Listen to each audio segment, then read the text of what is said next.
All right, Ekta, I think we can begin.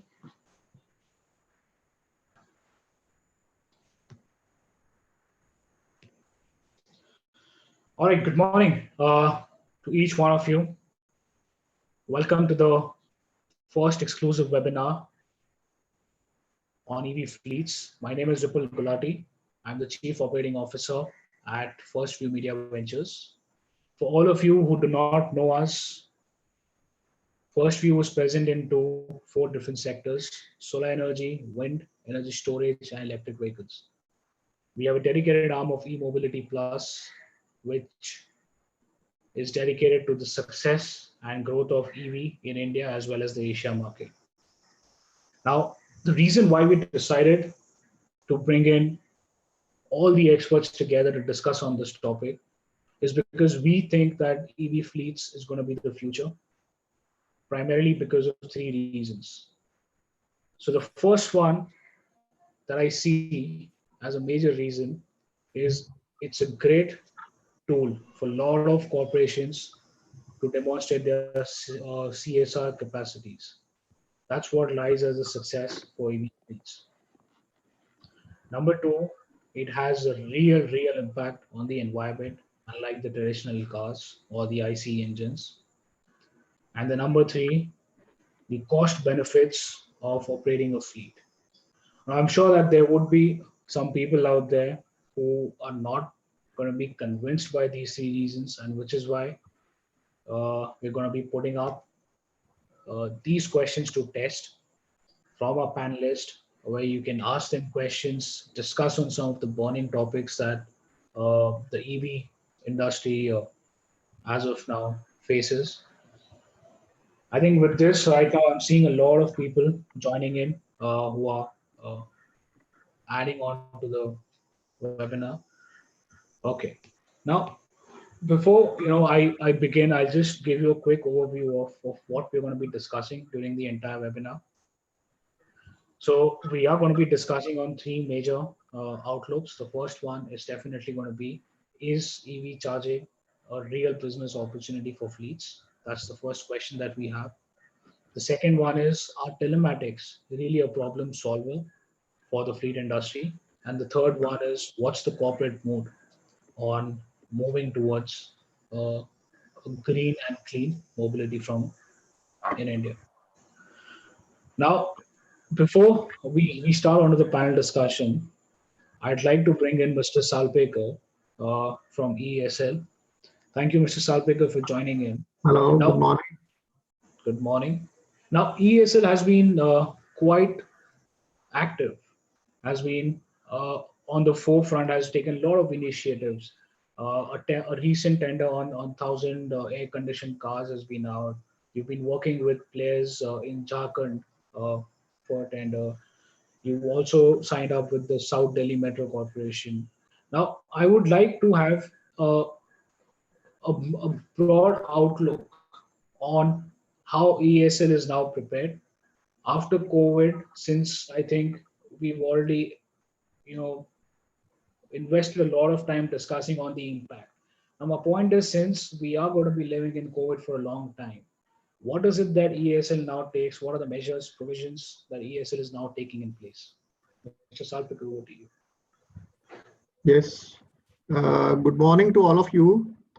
I would like to start this with the note that yes, we have about 1,500 electric vehicles pan-India. And how did it come about, and what are the challenges which I would think that this industry would be facing in future? If you look at this, you see, for commuting alone, one finds that yes, this is a very good solution. We have been able to lease out these vehicles, because what is happening is the upfront cost of these vehicles is very high. And to have a special kind of tool or a special kind of formula, so that the user does not have to pay more than what he is paying for a petrol or a diesel car today, that is perhaps the biggest challenge what I would see in this field. So I would, put it three ways. First is the technology. The technology, initially the cars we had were very, they had a range of about say 100 or 110 kilometers and a battery size of about 13 to 14 kilowatt hour.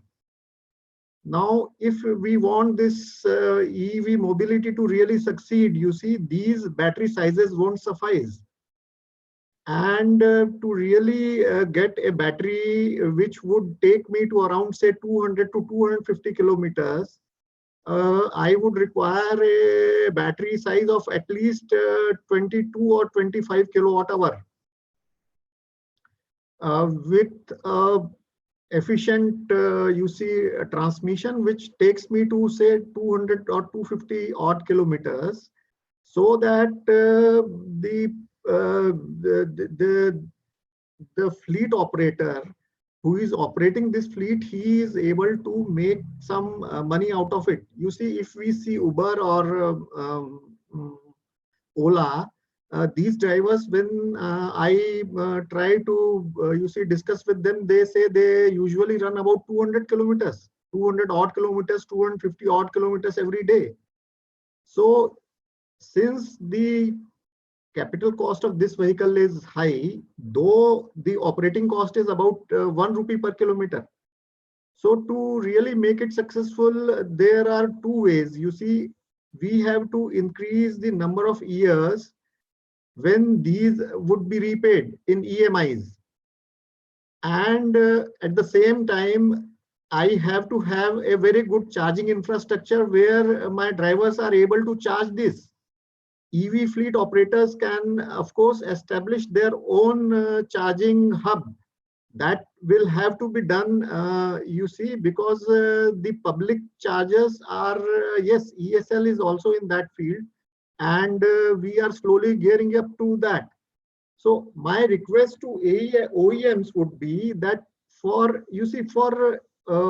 government officers or government staff, these vehicles are doing about 100 kilometers a day, and they have their own captive chargers and they are able to make do with that. But if we want to see that it succeeds commercially, and that is what it should be, then my personal view is that these have to have a longer range with a reduced cost, maybe some part in subsidy, so that we are in a position to kickstart it.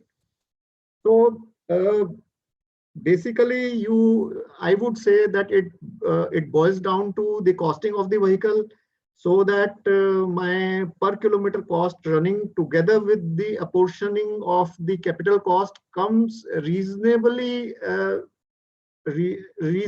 low, so that I am able to earn some money out of it. Then there are two other things, because oil is so down. So internationally, we may find that EVs are not that attractive now. In the times to come, yes, within a year, these oil prices may again go back to their the ones which were earlier than COVID. And again, internationally, we will find that a lot of work is being done in this area. But at the moment, because of the oil prices, there is certainly going to be a dip in this. And the second thing, I would like to want our regulators to, have the prices of electricity for charging, which are really attractive so that the operating costs are at the bare minimum, say around 60 to 70 paisa per kilometer, so that whatever upfront cost we are bearing on capex is mitigated by this operating cost to some extent. That is about all I would like to say. Thank you. All right. Thank you, Mr. Salpikar. Now, I just wanted to have a quick take from you on this. Who do you think is going to be leading the EV deployments in India? Is it going to be the Indian corporates? Is it going to be the public sector? Is it going to be some of the global fleet operators? Is it going to be the private sector? What's your take on this? Yes. As of now, what I see is it has to be our corporates for commuting their own employees. And the second would be mobility, would be the shared mobility. But yes, post-COVID, shared mobility is going to be a bit of a challenge with the shared mobility taking a back seat, because the commuter may not at the moment like to share the vehicle, or to go in a vehicle with a shared platform. So there is a possibility of shared mobility like Ola and Uber. A similar thing in EV we may find for some time it takes a back seat, but certainly the corporates for their commute and for commute of their employees. And the second is the shared mobility. That is where this is going to be truly successful. All right. I think we also have a senior spokesperson from Wipro who would definitely like to highlight what it takes to really be operational in this. But I'm on this note. Let me take our audience's feedback on who do you think, or who do they think leads the EV deployment. So you will all see a poll. Let's see what the audience says on this one.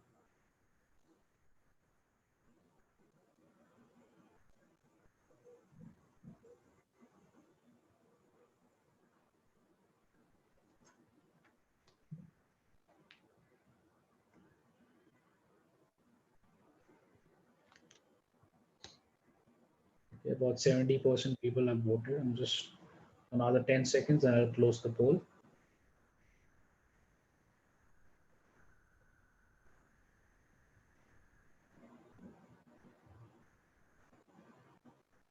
Okay. So as you can see, the results are on your screen. I hope all the panelists can also see this. So yes, the Indian corporates have to take a lead. The public sector is on number two. All right, we'll put these to test in a bit. Okay. Also, I think let's get a quick idea on the kind of audiences uh, we have who are attending our webinar. So just let us know what's the kind of profile you represent, so our panelists get a better idea. I'm going to be putting this up on screen. The panelists can also put in their views.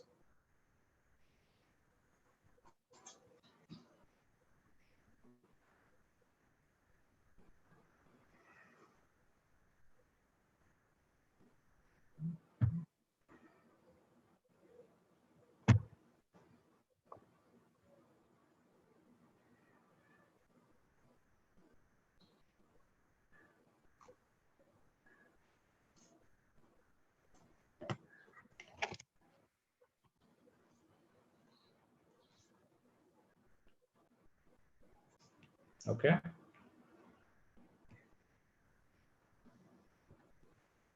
So that's a nice mix of the audience that we have.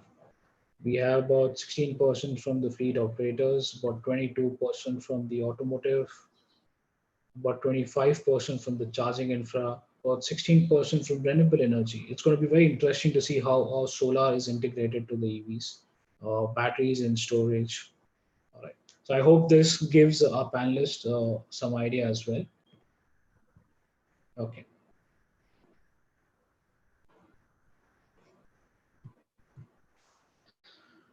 All right.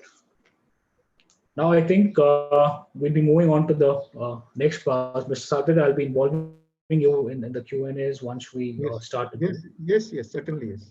Okay. Okay, now the next speaker that we have is Mr. Kaushik, who's been associated with more than 18 years of his experience in the automotive industry. Would like to give a very broad outlook on the EV fleets industry. Mr. Kaushik, hi. Welcome to the webinar.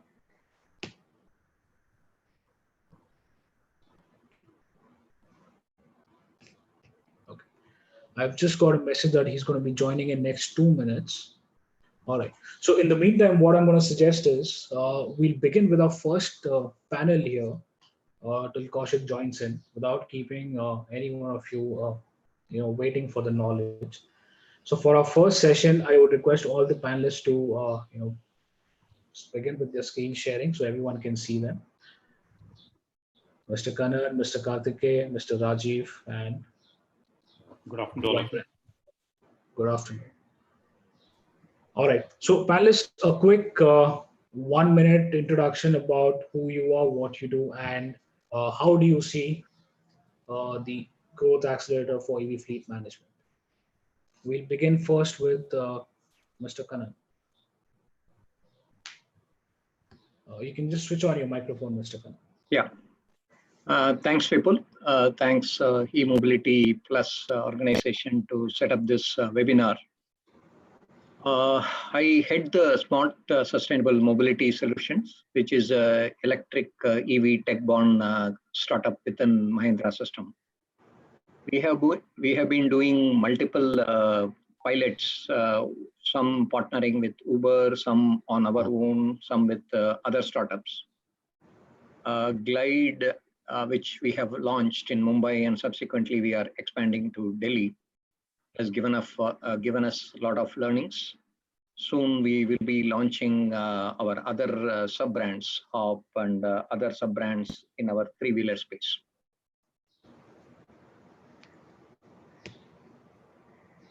Okay. People, you want me to go through the dialogue or just an introduction? No. Yeah. So Karthik, can we have you next? Yeah, hi. This is Karthikeyan Haryani. I'm founder and CEO of ChargeZone, and we've been one of the startups in this space almost 1.5 years ago. And today we operate more than 100 charging stations in India. We are working closely with customers like Ashok Leyland, Mahindra Glide, AAA Taxi, Blue Smart, and Shuttle.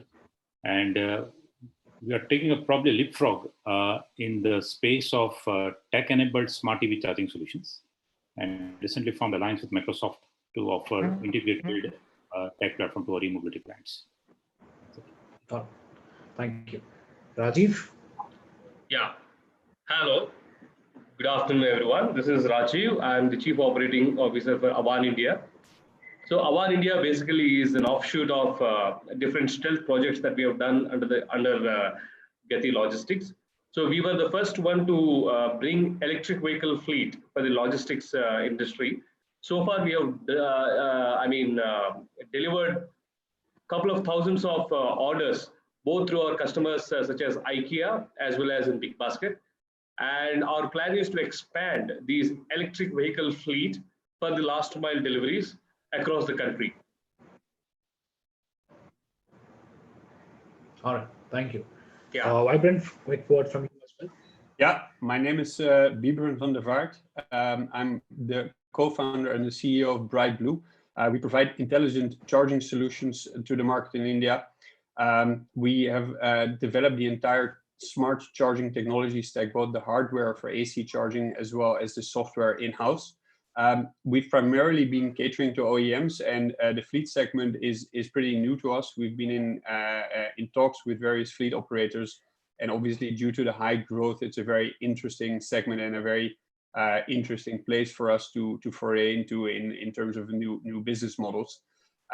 So I'm very keen to and very excited to be part of this panel, and would like to thank you for inviting me today. That's me in a nutshell. All right. Thank you, Vibrant. All right. So the first question, Karthik, I want to put it up to you is, do you think EV charging for fleet is a sustainable and viable business opportunity? A lot of charge point operators, network providers, do you think it's a sustainable and financially viable business opportunity? Yeah, I guess so. I would like to just narrate our own small success behind what you call as B2B and B2B2C EV charging solutions. In fact, it was before FAME 2 that we quickly realized that the individual consumer space for EV is practically non-existent when you talk about four-wheelers.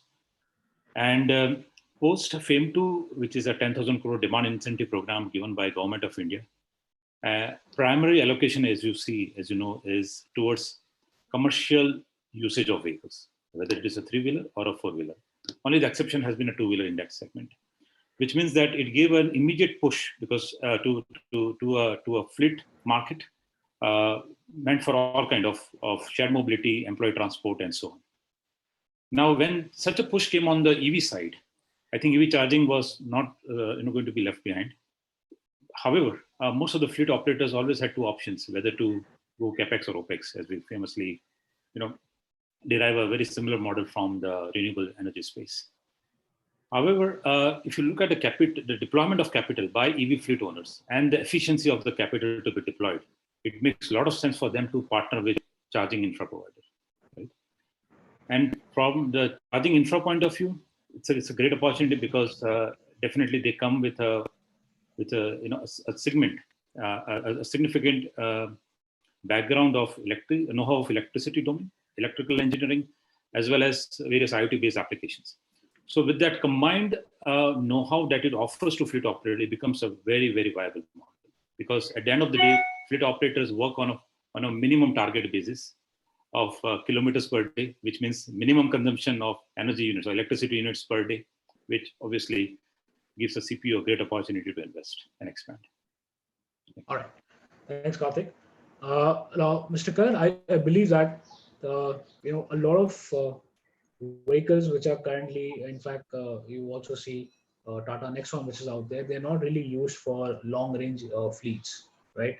Now, from Mahindra's point of view, number one is, how do you see the charging infra, let's say in tier 1 cities, tier 2 cities? Do you think that public places, home charging, or is that something as a suitable model?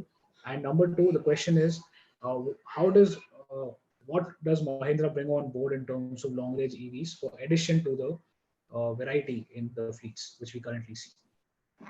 Yeah, I will give you a broad perspective of our learning. First of all, it's a very, very good thing like startup like ChargeZone, Bright Blue are venturing into a very disruptive area, which is very uncertain, but outcomes are large. So good job by all the startups, Karthik and Vibrant. How I see it over time is there are 7 key trends. If the charging operators are able to be ready for the 7 key trends, then maybe India will get a really a new, I don't want to use the word jugaad, but India specific smart free charging solution, right? I will list one by one. Number one is starting from a Model S, which is operating at 375 volt, to a E-Verito or Tigor, which is operating at 72 volt.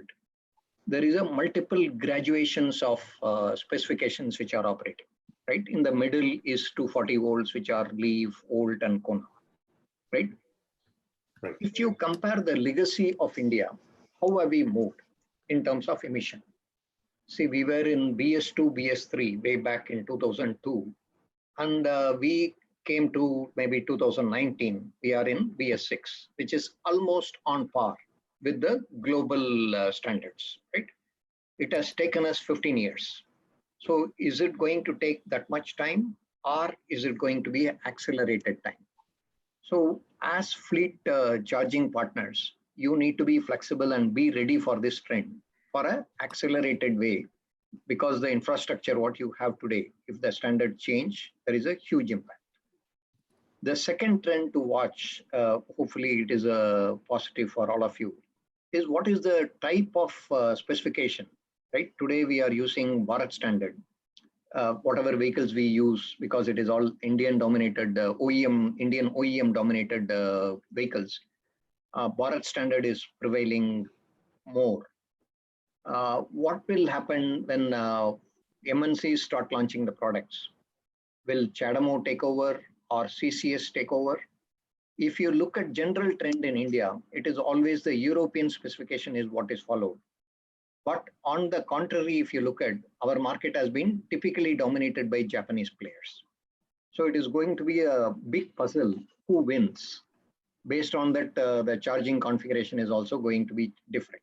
How do you keep your bet so that you are smart enough to seamlessly shift? The third trend is about how is the Indian market going to evolve.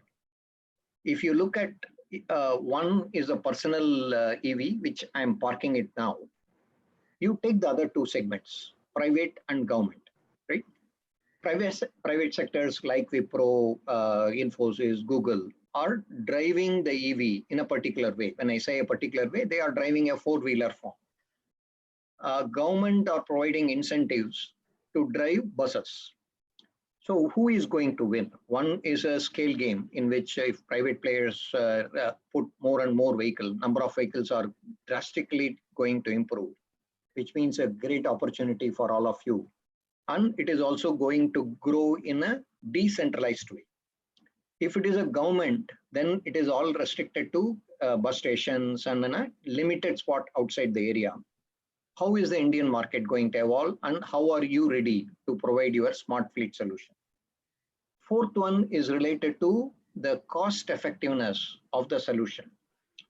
See, if government has not intervened with the emission standard, the engine what we use today, diesel engine, might be non-aspirated because the way now Alto has become an irrelevant product is more driven by emission and safety standards.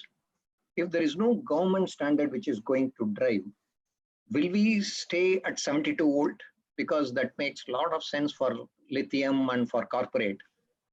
For the corporate running, do you really need 200 kilometer range? Because the cost versus the range penalty is too much. So as a result, will Indian standard stay at 72 and it remains a cost-effective EV range vehicles, whereas personal segment might take a different way. This way, what might happen is India will have its own standard and there will be maybe 200,000 vehicles of this particular type, which is only for India plus countries. And the usage may be more of a commercial type. The fifth trend is more about how government is going to shape the policies, especially in view of the COVID. Today, if you look at a lot of state incentives have come in, but still it is in the premature stage of implementation. Some states have given, some have not given. There are multiple delays. At least on the EV tariff, if you look at least at 6 rupees, there is a semblance of many states following. Post-COVID, because of the climate awareness, because of the what is happening to the planet, will the government be aggressive and push the EV policies? Or will the priorities shift? If priorities shift, who is going to play the central role? Is a private guy playing to play the central role? Because this indirectly affects who is your target group. The sixth trend, what is likely to affect is the government infrastructure.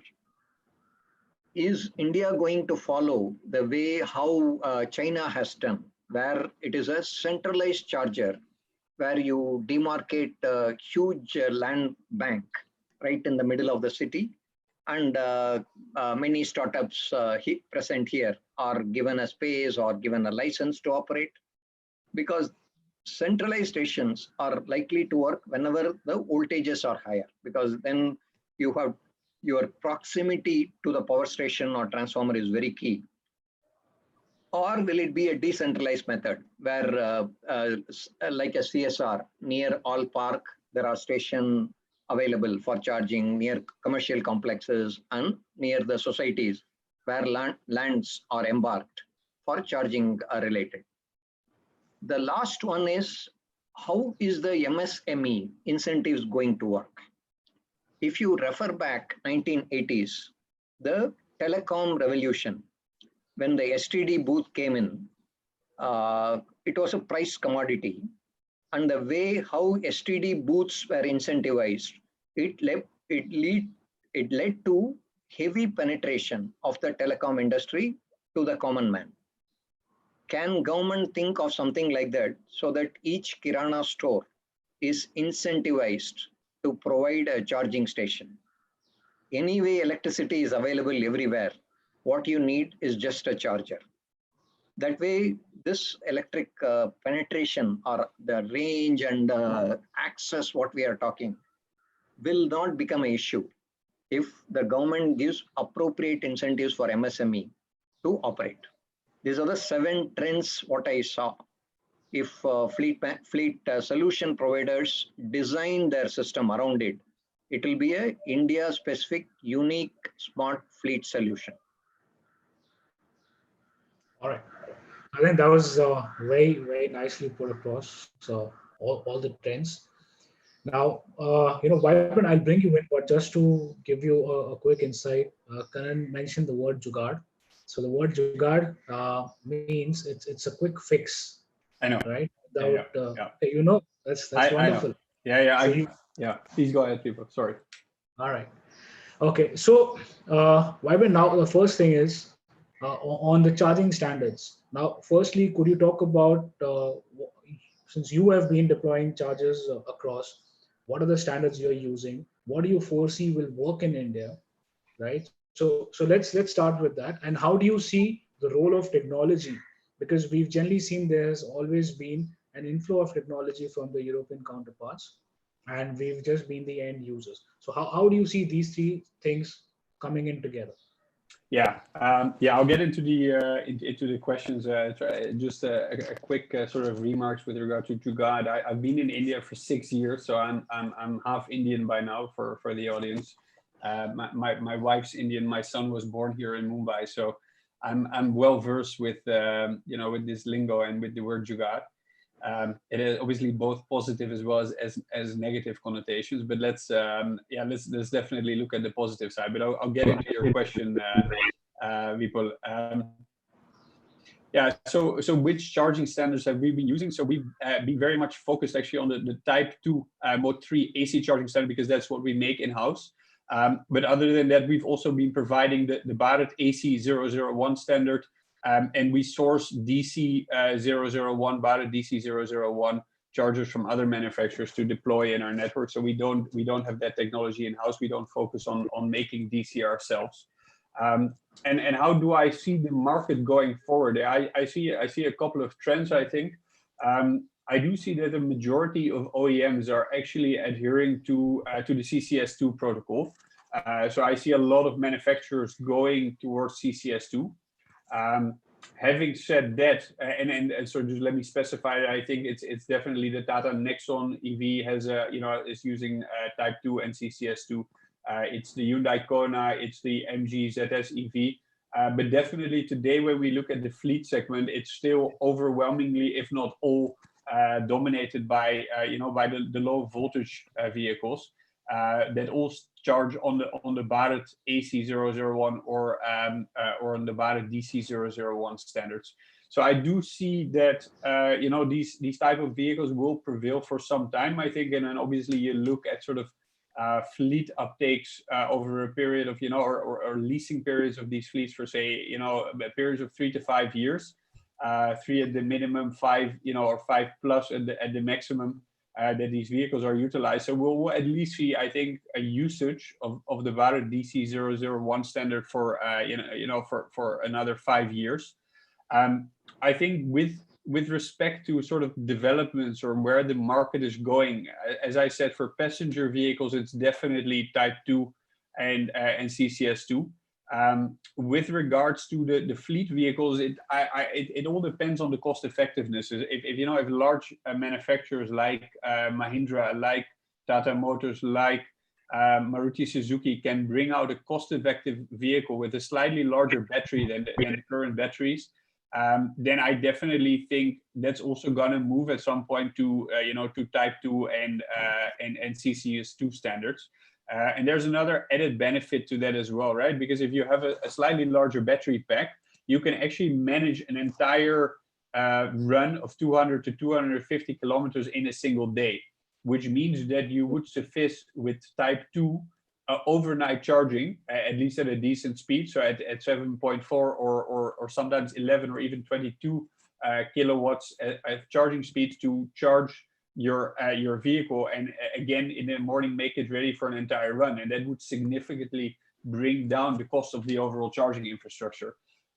But again, I think this is very much speculation going into the future. Right now, what we have on roads is definitely, obviously, the the low voltage vehicles with DC001 and the AC001 specs that are being used.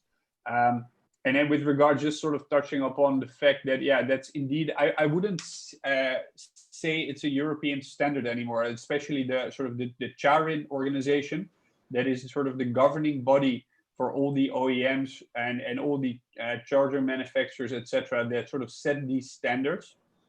They very much see themselves as a global standard, even though it's originated in Europe. They have a lot of American OEMs who have also tied up with them right now. They also have Asian OEMs that have tied up with them. So I think they see themselves as very much as a global sort of standard and a global governing body, even though they have originated in Germany, in Europe. And yeah, with regards to CHAdeMO, I've not. There obviously there are a few Japanese manufacturers. Some are less bullish on the EV market. So it depends. I haven't really seen much demand or requests for CHAdeMO compliant stations, but I think on the plus side, if it happens, then a DC fast charging station with 2 guns, both CHAdeMO and both CCS2, doesn't have too much of a delta in cost with respect to a single gun charging station. So I don't see it as a showstopper or as something that will slow down the market really. So yeah, that's my sort of brief inputs on the charging standards.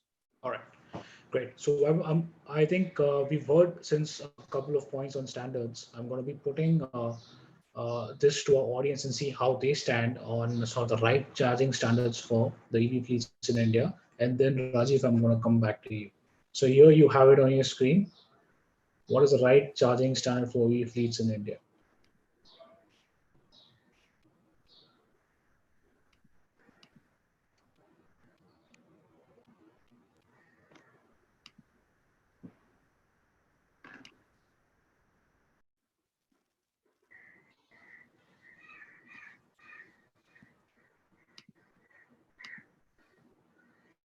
Right now, the last 5 seconds before I end the call.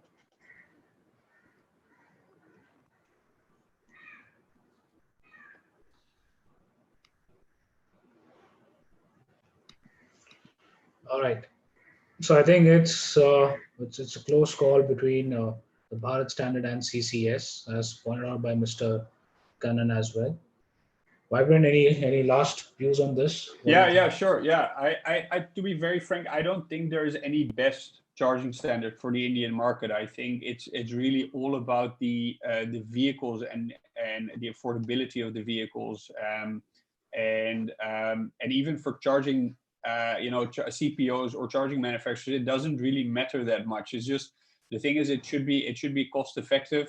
On both the vehicle side and there sort of the batteries make a far larger impact in terms of cost, and it should be cost effective on the side of the charger.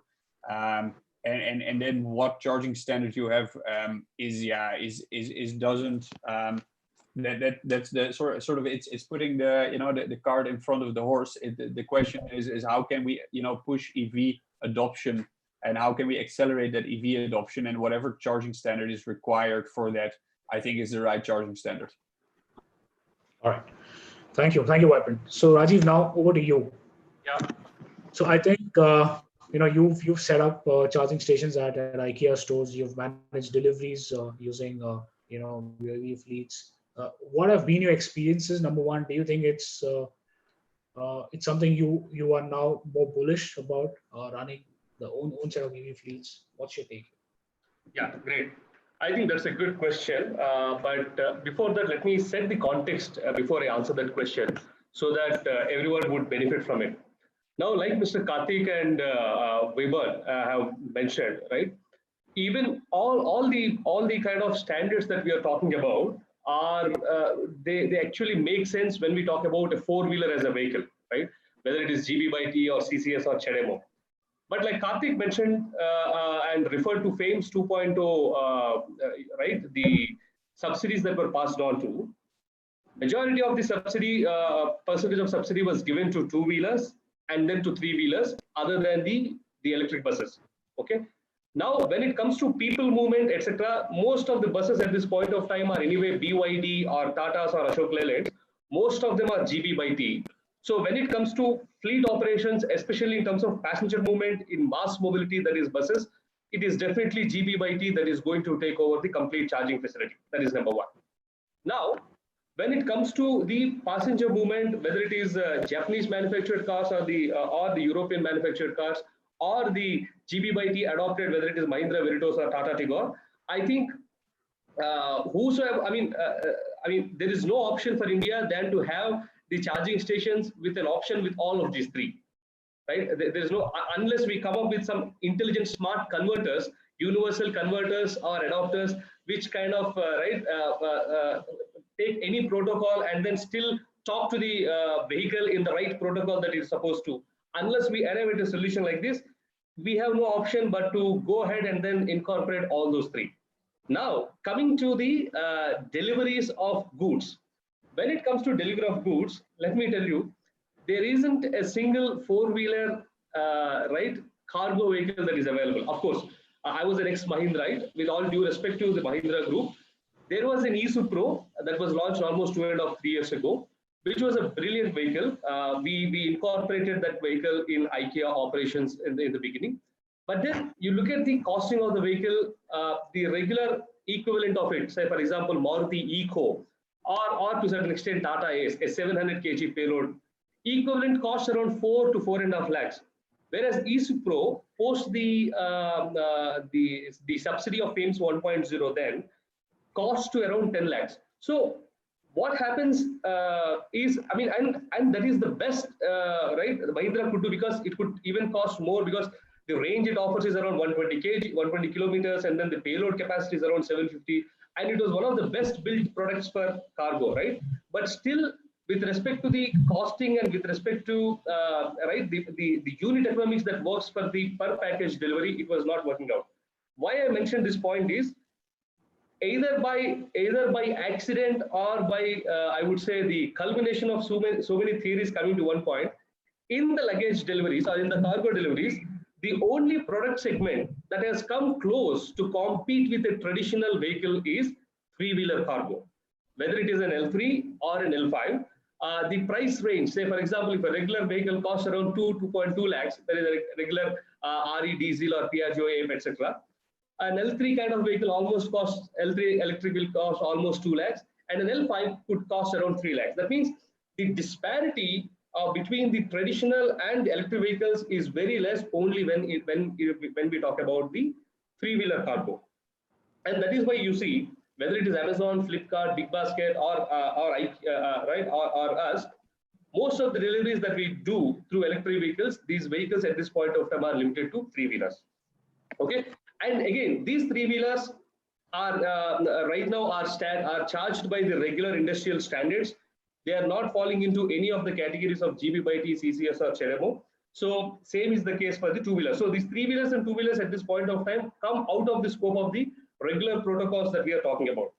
Nevertheless, I'm aware of few players who have made a smart move in terms of converting old Tata Ace vehicles into a retrofitted EVs. Now, when you look at these kind of solutions, that is converting old vehicles into new or building something from scratch at a, I would say, market acceptable price, whether we like it or not, the technology that we import from China seems to be more cost effective. For example, even this Tata Ace EV that we are using in IKEA is a GB by T protocol. So what I believe is, from the electric fleet in terms of the cargo perspective, my understanding is, since the GB by T technology and then the GB by products accessibility for us, more in terms of the varieties and also in terms of the cost, is going to play a significant role.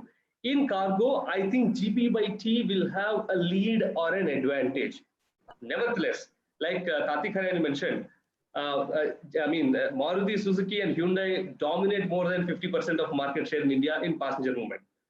And imagine if Maruti Suzuki and Hyundai also come up with some kind of a EV built for Indian market, then again that particular CHAdeMO will take the precedence.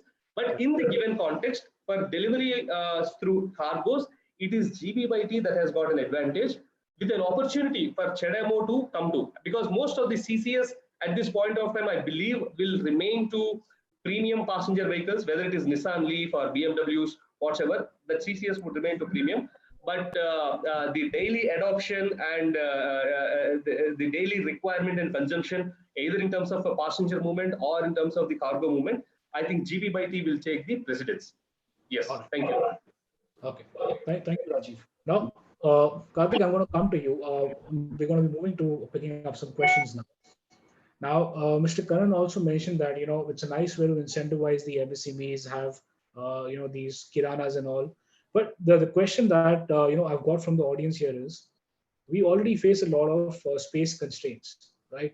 Now, number two is with the current situations of energy storage, battery manufacturing, picking up. Do you think that battery swapping would get its due, let's say, due market share right now in these times? Is it a good thought to start building on that? What's your take? Yeah, that's for me, right? Yeah, Karthik. Okay, so I'm glad you brought that point, Vipul. At Charzone, we have just kicked off a battery swapping development, right? And this we've been doing for the last 3 months now. And very quickly, we realized that the market is probably heading toward a direction of a vertical split between battery swapping meant for 2-wheelers and 3-wheelers and fast charging meant for 4-wheelers. Currently, we are running, the fast DC charging network as well as AC charging, both for electric buses as well as electric cars in India. And when it came to, and by the way, we ran certain pilots with some 2-wheelers on AC charging as well. However, as a CPO or as a charging infra company, for a 2-wheeler, home charging is the biggest competitor, similar to a home charging for a personal mobility, right? So that's the segment we decided to take it out of our radar, because home charging anyway is there and available to both the 2-wheeler and the personal mobility owners. So now we talk about the 3-wheeler or a 2-wheeler meant for cargo deliveries, whether Rajiv needs it or if Kannan wants to launch a particular product. There is one essential thing called the utilization factor of these vehicles. You cannot afford a typical 3-wheeler owner. Generally, is a driver come owner, right? That's a 3-wheeler way. There's a 3-wheeler market in India. Generally, a driver owns a 3-wheeler in India, and for him, getting cash at home for his family is more important on a daily basis. After serving some really high cost interest, hopefully after this MSC package, something will change. But he seriously has to address very large interest burden on the vehicle borrowing because of his poor credit history.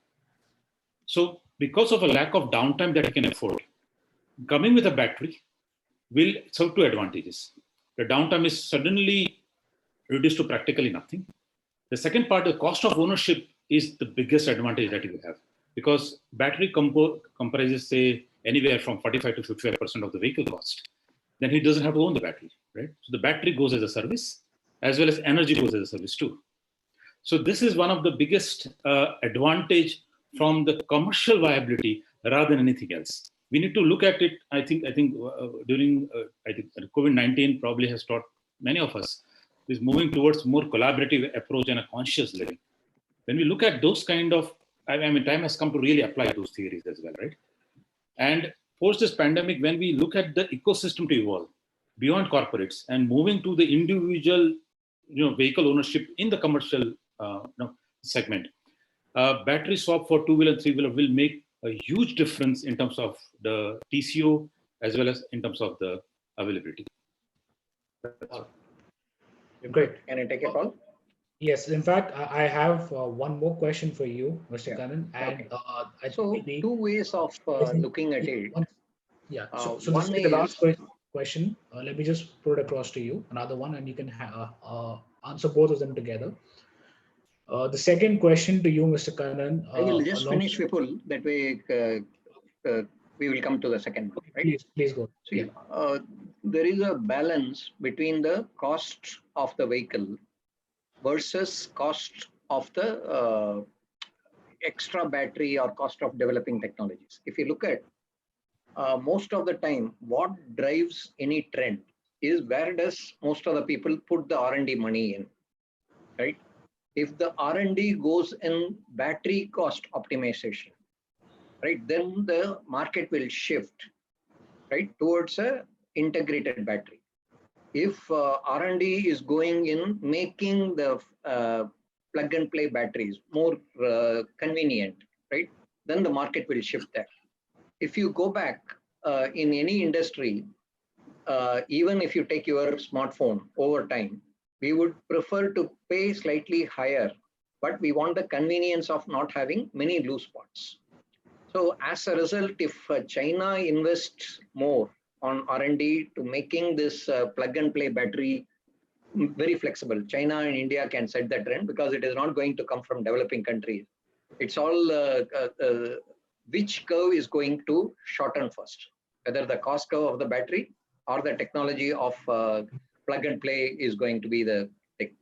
It's all R&D type of question. Yes, Vipul, you had one more question. Yeah. So, all right. So, this could be one of my last question for this panel before we move on to the next phase. So, one, with a lot of recent discussions with the package coming out on Atmanirbhar package, with a lot of focus on the rural India. How does Mahindra look at rural development in terms of fleet operations, fleet expansion? Because I think that is a much larger market, and it's also for a company like Mahindra, it's relatively very easy with the existing setup of dealers to enter. So, what is your take on the rural market in terms of fleets as well as the charging itself? See, I don't want to talk specifically about Mahindra. I will take an automotive perspective because whether it is Mahindra, Tata, Maruti, all of us have equal reach. If not, one may be slightly better than the other, right? Two things. Why CNG get adopted in rural market is because of the availability of CNG. Whereas electricity, whether you like it or not, it's available in all places, right?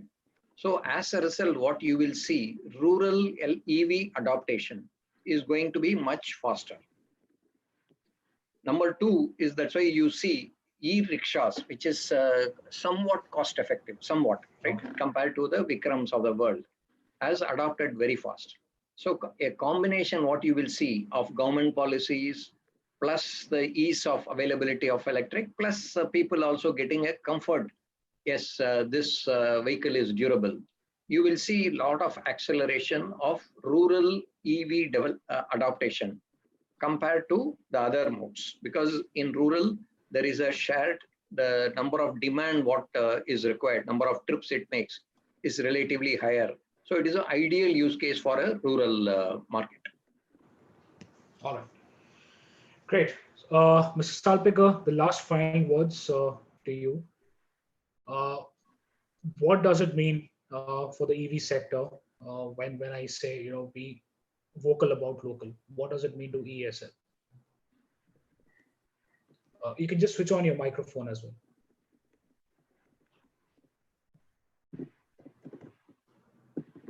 Yes, Vipul, you see, as I initially, emphasized that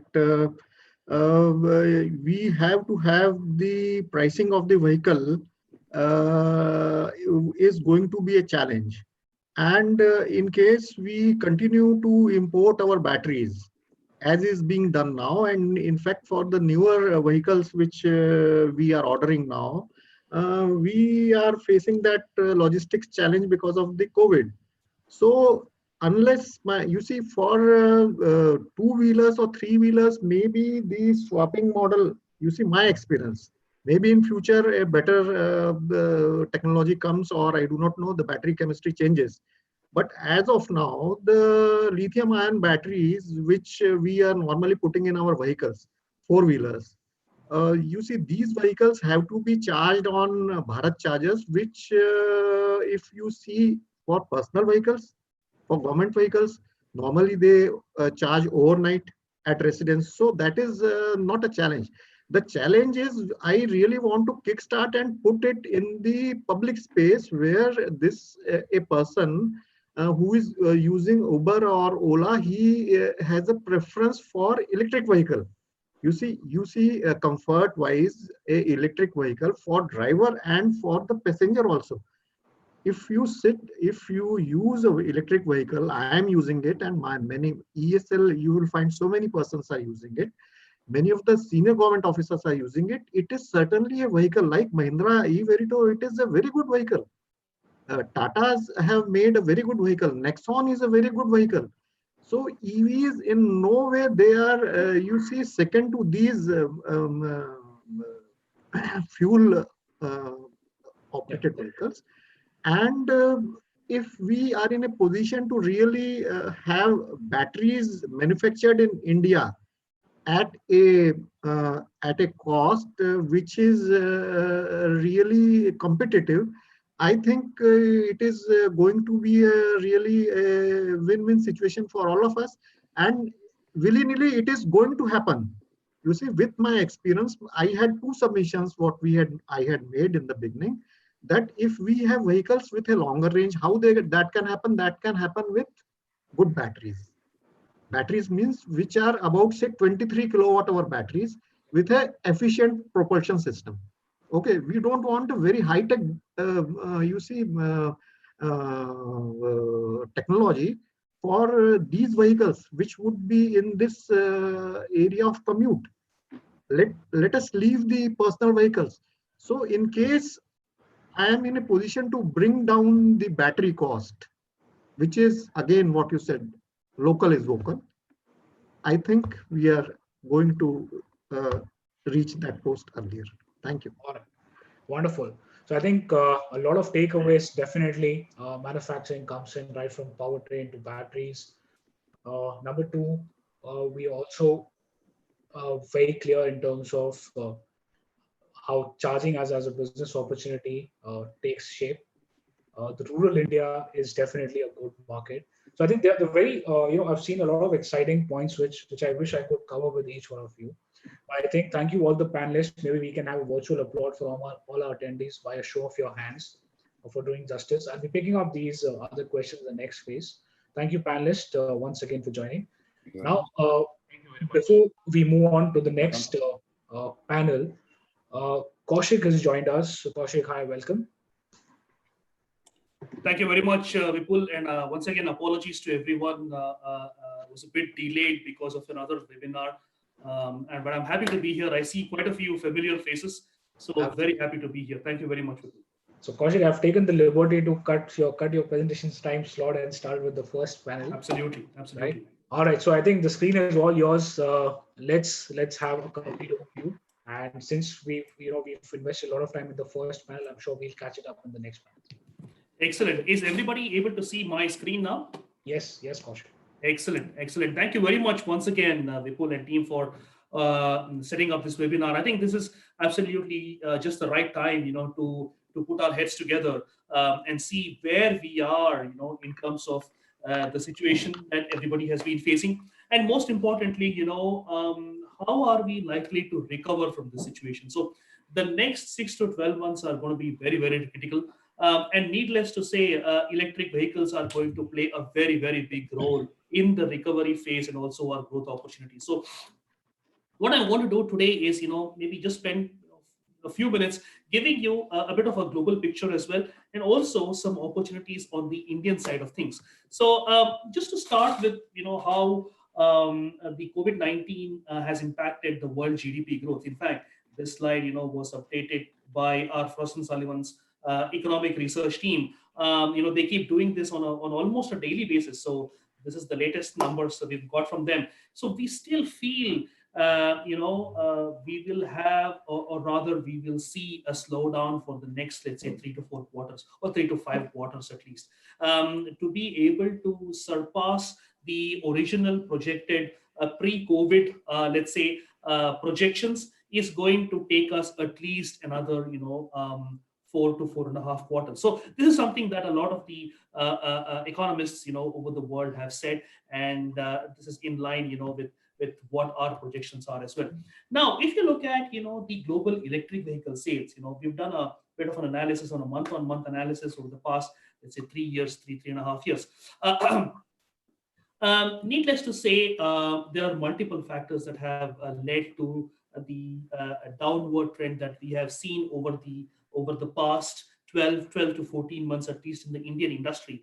Having said that, the electric vehicle scenario has been kind of somewhat insulated by the short to medium term impacts. A couple of reasons for that. One is every OEM today is already looking at EVs as a long-term growth prospect, right? So they are not really worried about the short to medium term impact that the electric vehicles are going to have as a result of the COVID-19 pandemic.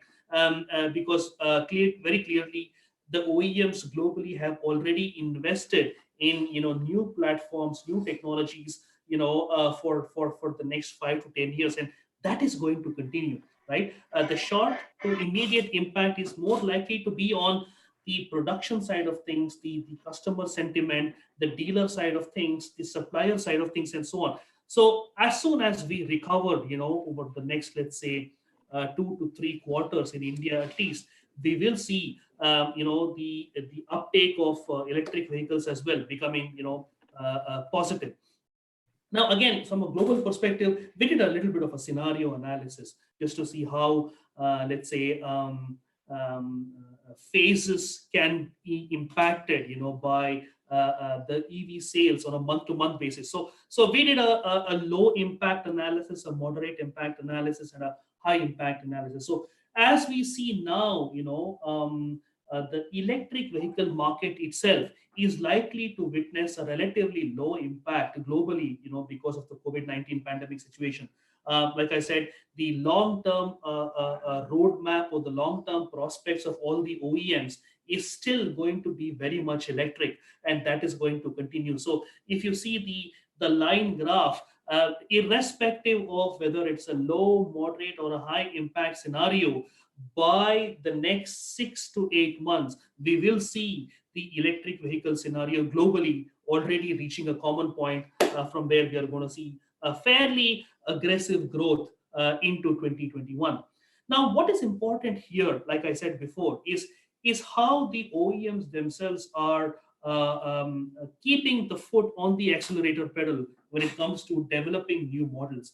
By the next, let's say, 4 to 5 years, we see an almost 50% increase in the number of models that are going to be launched in the EV space. So now these are not just pure EVs, this also includes, let's say, full hybrids, plug-in hybrids as well. So any vehicle that has a significant electric capability is being classified here. So if you see the 2019 versus 2025 numbers, that's almost 50% growth. So clearly, the emphasis the OEMs are placing on electric vehicles is going to continue. What is important here is also the vehicle segments. The two very, very important segments that are going to be critical for EV growth going forward are the compact segment and, surprisingly, the SUV segment. So SUV segment is going to see a lot more introduction of EVs, primarily driven by the compact SUV segments, the crossovers, and so on.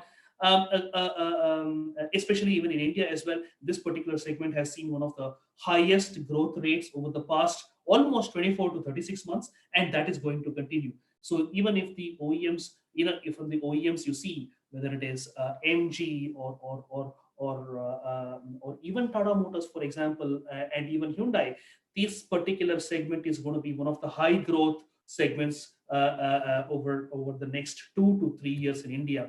Now, having said that, the COVID-19 pandemic has actually impacted a few EV launches. So as you can see here on this particular slide, there are about 7 to 8 models that were scheduled to be launched during the COVID pandemic period, but it is going to be either postponed or they're going to go online. There are quite a few OEMs today who are very, very keen on launching vehicles online. In India, we have already seen that happening in the two-wheeler space.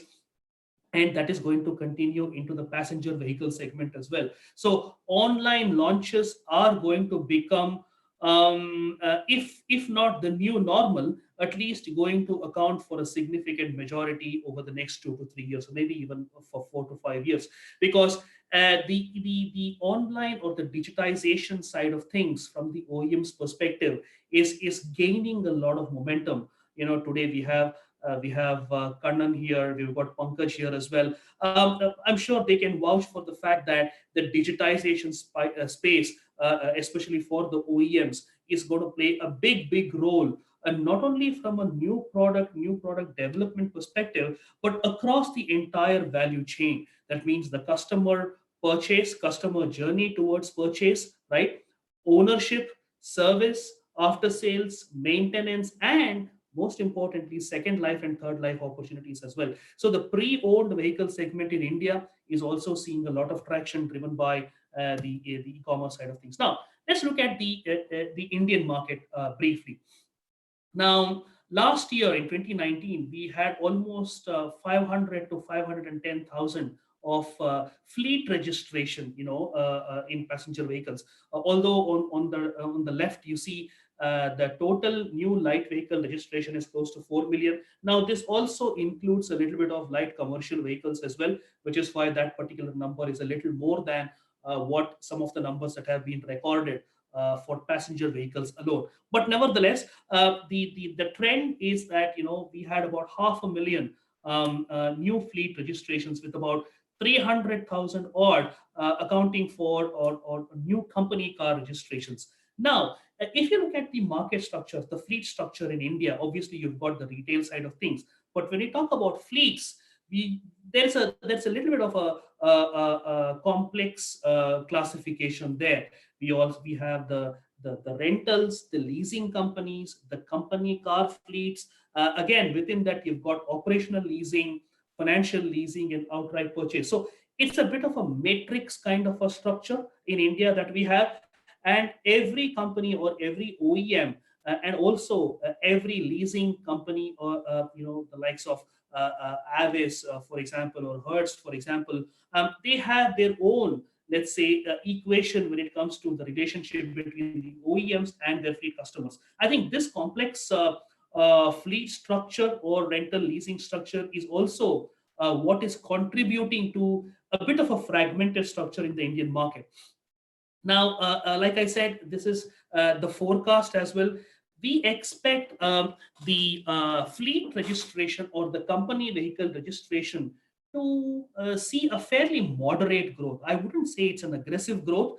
We expect that to be somewhere in the 2 to 3% range, right? The passenger vehicle or the light vehicle market itself might see a higher growth rate over the next 4 to 5 years. But the fleet registration space is likely to see a bit of a subdued growth over the next 2 to 3 years, obviously driven by the COVID-19 impact, but also there is a propensity, from the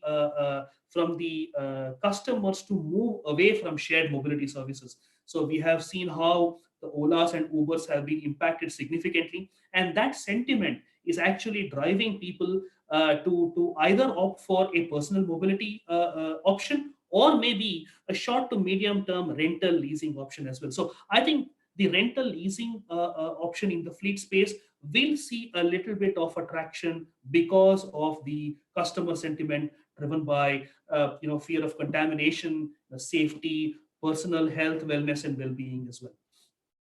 Now, this is an interesting one. So we did a bit of an analysis to see how electrification will play a role in the fleet space. To be very honest, it's not a very bright picture that we are looking at when it comes to 2023. So even in the next 3 to 4 years, we are not expecting anything more than 3.5% of the vehicles to be electric. I would love to be proven wrong. I know, like I said before, Kannan is here, Pankaj is here. Coming from them, I would love to see a lot more aggressive push towards electrification of the fleet space in India. And I hope that this number will grow to maybe 5 or 6%. But at the moment, as things stand, we expect realistically to be the share of electric vehicles in the fleet space to be somewhere in the 3.5% range, irrespective of whether it's an operational lease, financial lease, or outright purchase. Now, when we talk about brands, again, there's a very, very clear distinction. The premium brands are not likely to account for more than, let's say, about 1 or 1.5%.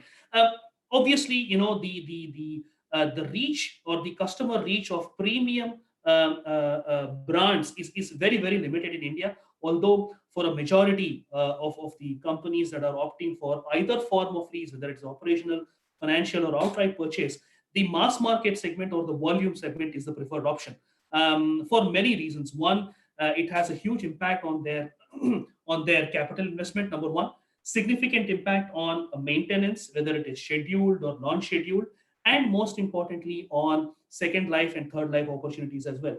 The residual value of of the volume segment or the tried and tested preferred brands is much, much better than the premium brand. So a multitude of factors actually is driving the preference towards volume brands, or let's say non-premium brands, and that is likely to continue in the Indian market. So just to summarize, if you look at some of the strategic imperatives and the critical growth factors, when we look at the fleet segment and also specifically the EV side of things, pricing is going to be a key factor, no doubt. Now, when we talk about pricing, we are also talking about customized or flexible options. Today, we already have some of the large fleet operators who are already working on customized pricing options, for specific fleet companies, and that is going to continue. One hat fits all is not going to be the situation, at least in the space. So there will be a lot of customization and flexibility when it comes to pricing of the fleets and the vehicles as well. Now, for B2B customers, a direct sales channel, must be adopted. That is going to be one of the high growth segments, both from the OEM's perspective, who are also looking at manufacturing the variants and models, but also from the fleet operator's perspective. Whereas for the B2C customer segment, it is going to be a lot more flexible, and partnership with the dealer community is again going to make or break a solution. Today, we also know that some of the large dealer principals are themselves getting into this space, right? So there is a need to develop some sort of an ecosystem here, a partnership or an alliance with the involvement of the OEMs. Now, the company vehicle or a company leased vehicle in India is still restricted to either the metros and tier 1 cities on the one hand, or to the senior management levels, even if the company is willing to offer such an option to their employees. I think that needs to be expanded to a larger audience. That means the mid management needs to be also brought on board. There are various advantages to it, without going into the details. But the fact that the ownership structure or the usage structure is going to be completely transformed from having this a leased vehicle versus an outright purchase is actually going to drive the replacement of vehicles. Because keep in mind, the fleet segment has a much faster replacement cycle, right? So not only will that drive new product development, new sales from the OEM's perspective, but will also drive the pre-owned vehicle sales, because you will have newer vehicles coming into the pre-owned vehicles market, which in India today is primarily driven by tier 2, tier 3 and upcountry markets. So the upcountry market in India will see a proliferation of relatively newer models, than what is happening today. And most importantly, the remarket of leased cars, from both corporate accounts, as used car leases, should be taken into account. If you look at some of the let's say the established players in the space today, a lot of research has been done on how to derive residual value of cars. Once the vehicle comes back from its first life, first 1 or 2 or 3 years of lease or whatever that period may be, there is always a question, how do you utilize the residual value of that vehicle? Do you want to put it back into the leasing space, or do you want to take it out of circulation, put it into the pre-owned vehicle space? So I think that is a bit of a strategic question that needs to be answered by the leasing operators and the financial companies as well. How do you leverage existing vehicle fleet and at the same time have a mechanism where you are able to induct new generation vehicles, including EVs, including electric vehicles? Kannan made a very valid point earlier. India could very well be a market where we are going to have a new set of, or let's say a new technology specific to Indian operating conditions. We are already talking about, like you mentioned, 72-volt system. We are also talking about 48 plus 48-volt system, right? Two overlap technologies. We are also talking about the premium OEMs where we are talking about really high voltage, 200, 400, and 600-volt technology. So I think it makes sense for the Indian market to look for something that is adopted to the Indian market conditions, that could be relevant to both personal mobility and shared mobility as well. So with that, I'm going to wrap up my brief presentation. Once again, thank you very much to Vipul and First View team for giving us this opportunity and setting up this wonderful presentation. Vipul, over to you. Thank you, Kaushik. So, you mentioned about the percentage of EV fleets around 2.5 to 3%. So, let's say if you were to give your expectation on the passenger vehicle fleet by 2025, what is going to be the market share in India? What do you think?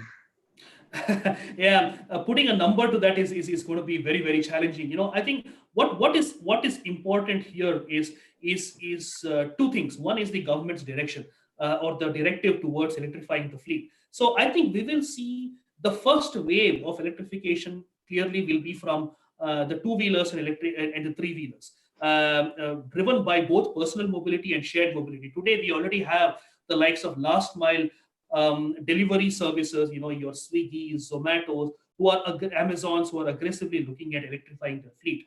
That's on the one hand.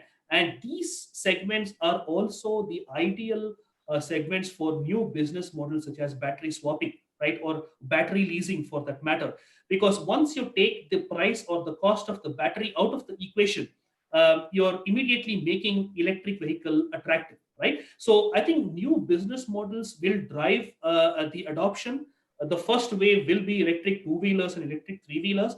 Then we will have the last mile connectivity commercial vehicles, the light commercial vehicles, and then we will have passenger vehicles and maybe electric buses. Although we have already seen electric buses in the market, but they are, let's say, relegated at the moment to urban operations or city operations. Intercity, long distance electrification will take some time.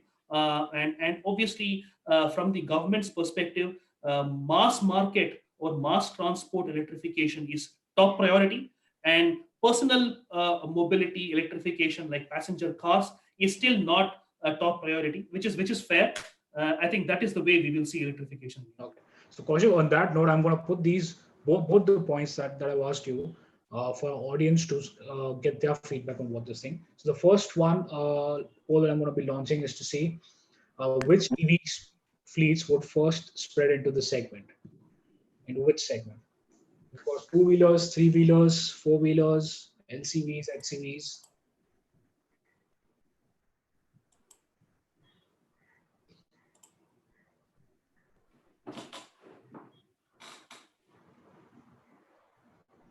Okay, another 5 seconds and I close the poll.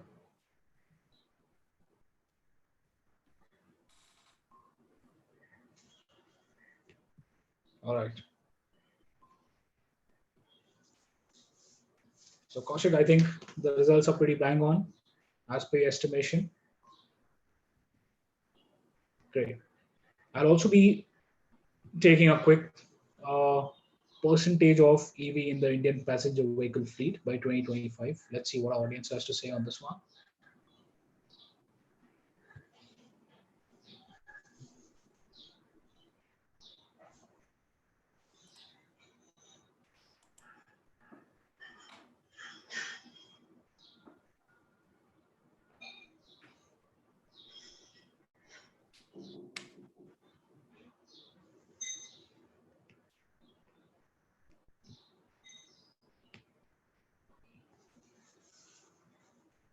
Okay. So Kaushik, do you see optimism in the results?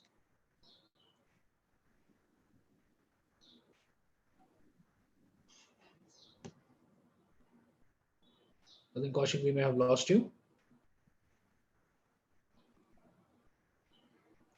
All right, great. So we see about 43% who expect it to be between 5 to 10%. I think those are very optimistic figures put across, but that's I think more to do also with the kind of aggression which the EV industry right now sees. Okay. All right. So with this, thank you, Kaushik, for that presentation. We will be sharing these presentations with our attendees.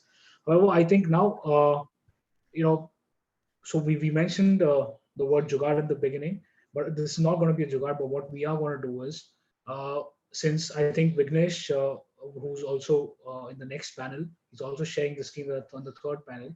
I think we will be merging these two panels to get in the corporate viewpoint as well alongside the fleet management and telematics. So can I request the panelists for session 2 as well as session 3 to join me on this?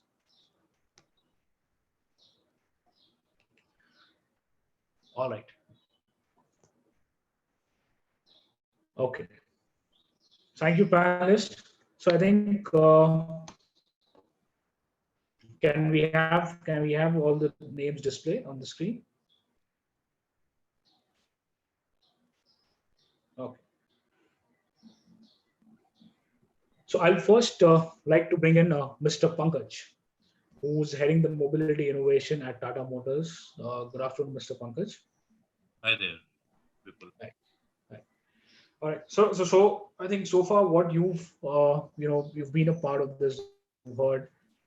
Following charging for fleets, we see the next set of solutions which starts from the software and hardware integration for a large base of chargers which are currently installed, which helps a lot of fleet operators to make real-time decisions, also access the grid to understand, the peak time in these grids.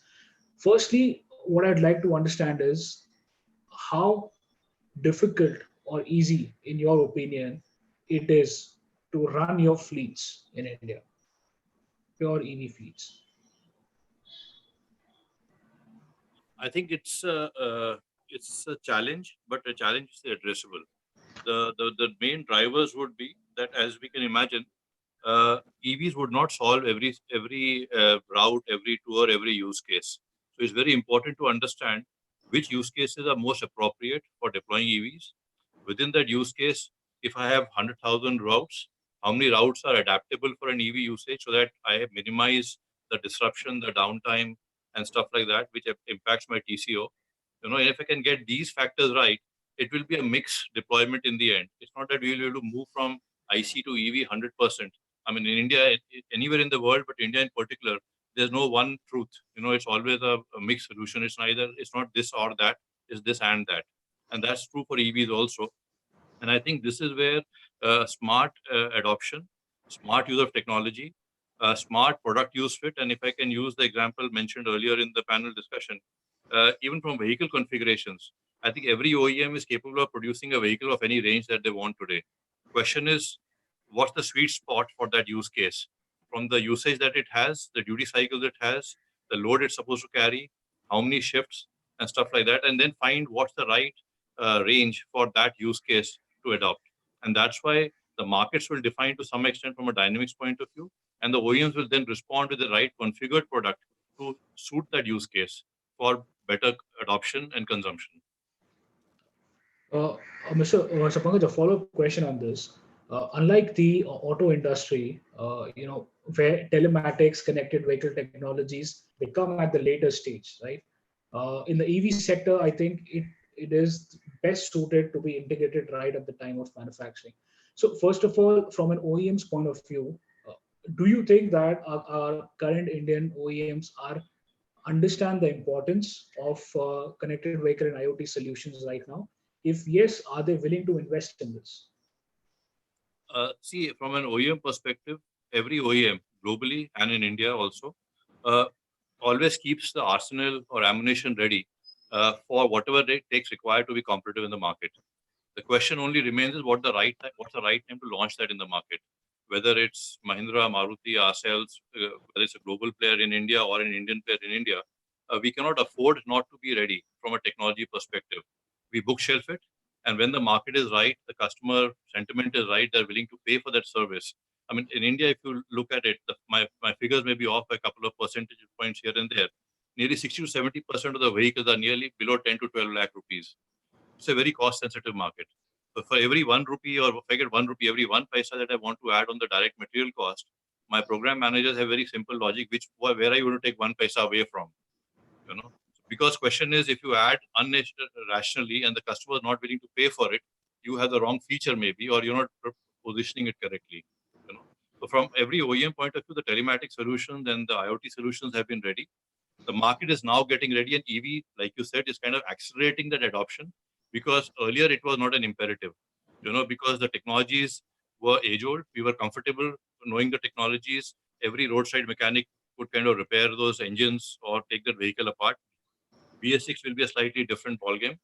But now with the EVs, the fleet owner would want to have remote access monitoring of the vehicle health, whether it can meet the requirement of that route or that customer. So that becomes an imperative for EV, for it to have a more transparent kind of operation, a better control for the fleet owner and the customer, whether the customer is the commuter or the corporation which is employing that contractor. So that kind of drives the whole adoption of this whole thing. COVID only is added to that. If I can just add this last bit, is basically now not only do you have to create the element of safety in the car, you have to convey that perception very confidently to the commuter. Because the commuter may see that, yes, you tell me the vehicle is sanitized. How do I trust you? How do I know this driver has not been exposed to a COVID passenger 3 journeys before? So not only do you have to capture that in a vehicle operations element of it, but also convey that level of confidence to the guy to consume that service. And shared mobility will highly get impacted, as somebody mentioned earlier in the panel discussion also. Right. All right. Thank you, Mr. Ginger. I'll bring in Mr. Kati now in on this. So firstly, I think, iTriangle has been at the forefront in providing telematics solutions. Firstly, the question to you is, on a lighter note, do you think that COVID has accelerated the deployment of telematic solutions? Number two, we as of now have a couple of fleet operators which have already been running, which do not come with an installed telematic solution. So what is your take on why are their fleets still not installing? Is it because, as Mr. Pankaj mentioned, the first point is financially they have to transfer the cost? If that's the case, are you also involved, let's say, in creating the awareness amongst the consumer that this finally helps in? What's your take on this? Yeah. Good afternoon. I think wonderful discussions all around, and I think it's a very pertinent question, Vipul, that you asked. Post-COVID or pre-COVID, telematics, I believe, because we have been one of those early movers in this technology from 2009, and I believe telematics actually increases the value proposition to the customers. And post-COVID, especially when the automakers are now, the biggest challenge is to regenerate the demand, kickstart the business, and then kickstart revenues. I think telematics is going to be one of the most critical components that is going to offer value proposition to customers, make it more attractive, possibly speeden up, hasten the decision-making process. So in that sense, I think telematics is going to be very critical. IoT connected ecosystem is going to be very critical, as Pankaj rightly mentioned. It also increases the confidence of customers, and things like that. So, but then when you look at the EV again, this was a point which was mentioned before as well. The IC engine vehicle industry has been now warming up to this concept of having telematics as one of the critical components in their assembly and things like that. But EV will be an early adopter, and the concept of IoT or a connected ecosystem not only benefits the customers, it also benefits the automakers, because what it provides is diagnostic and health parameters that actually helps you to reduce the cost of ownership, not only from the customer's point of view, but also the manufacturer's point of view. So in that sense, telematics is going to be a very critical component. Although I should tell you, there's a lot of work that needs to be done from our industry to give a value proposition to the automakers, because eventually, again, as Pankajji rightly mentioned, it's about cost. It's about cost sensitivity. So we need to give a value proposition. There's a lot of work that needs to be done. There has to be a lot of stability that's to be brought in terms of data. What kind of data goes into, what kind of data flows into the system? How is it going to be useful to the users, both from a user's point, customer's point of view, or a passenger's point of view, as well as the manufacturer's point of view. But then we are there in the sense that telematics is not going to go away anywhere. It's going to actively work with the entire ecosystem of automakers, and then increase the value proposition through critical data, real-time data, diagnostic and preventive health data. And then eventually what happens is, especially from the EV segment, when we talk about EV, is all made up of battery and motor, and these are the two parameters that telematics will help when increasing the performance, enhancement of utilization, and give you real-time information. Not only when we talk about, see, we have a typical problem of range anxiety, at least in the IC engine vehicle, you have the infrastructure which is extremely well established. But then from a EV point of view, when you look at the customer's buying decision, range anxiety is one of the most important things that we need to cover. And IoT, or a connected ecosystem, actually exactly does that, gives you real-time information in terms of battery charging, discharging. It also goes to an extent of giving you which are the nearest charging stations, and then eliminates or not eliminates, actually gives you a lot of comfort because of the connected ecosystem that you have in the car or in the vehicle. All right. I think that's very important what you've mentioned. On this note, Vignesh, I'd like to bring you in right now.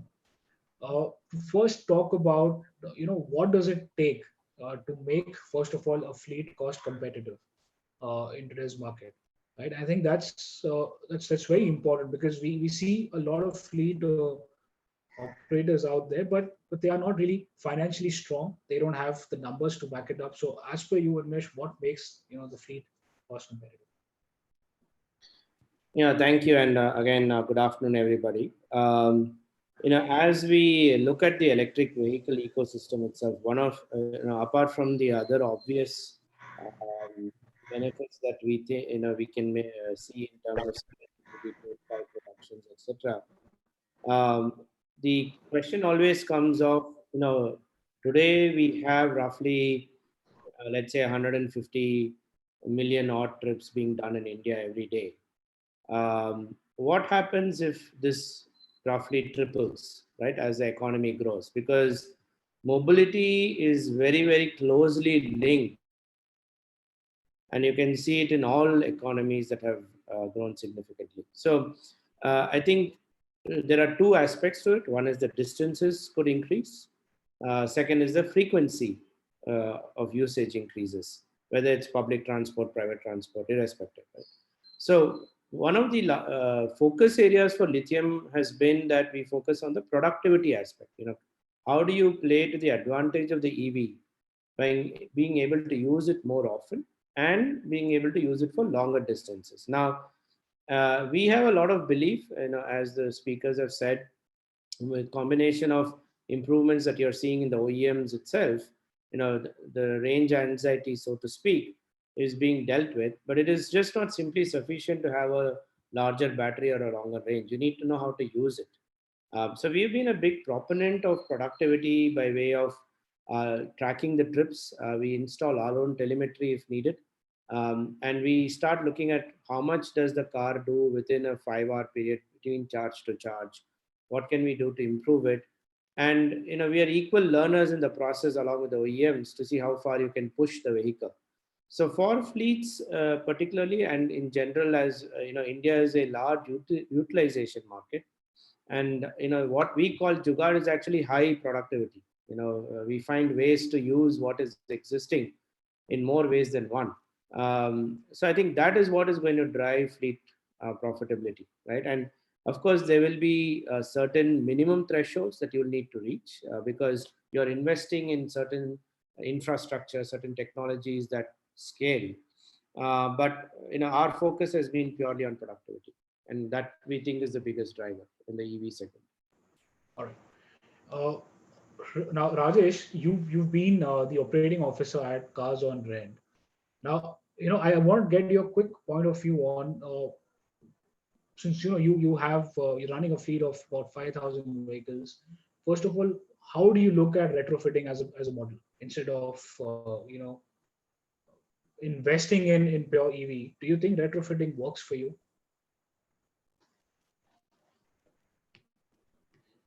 Rajesh, can you hear me?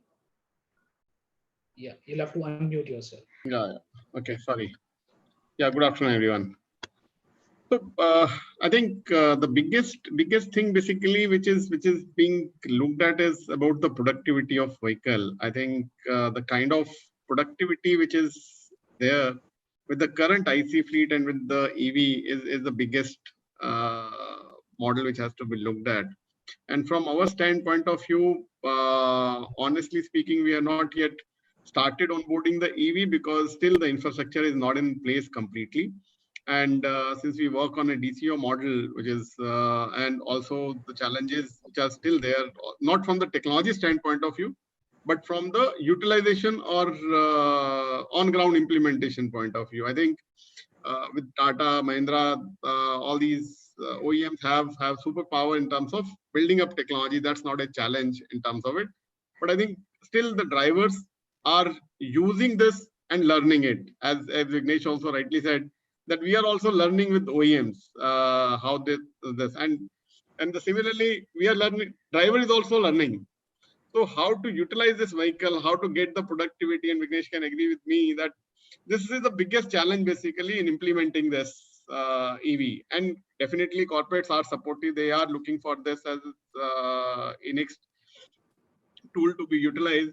But until unless it makes a productive sense for both, whether the owner or the driver, it is going to be a challenging one. And that's a on-ground challenge. It is not a technology challenge because I come from a tech background. I used to head technology and moved into the business role for last few years. Technology is still easier to build. Technologies are not difficult to build. But the biggest challenge is implementing that technology in the ground. So that is what I think is a challenge.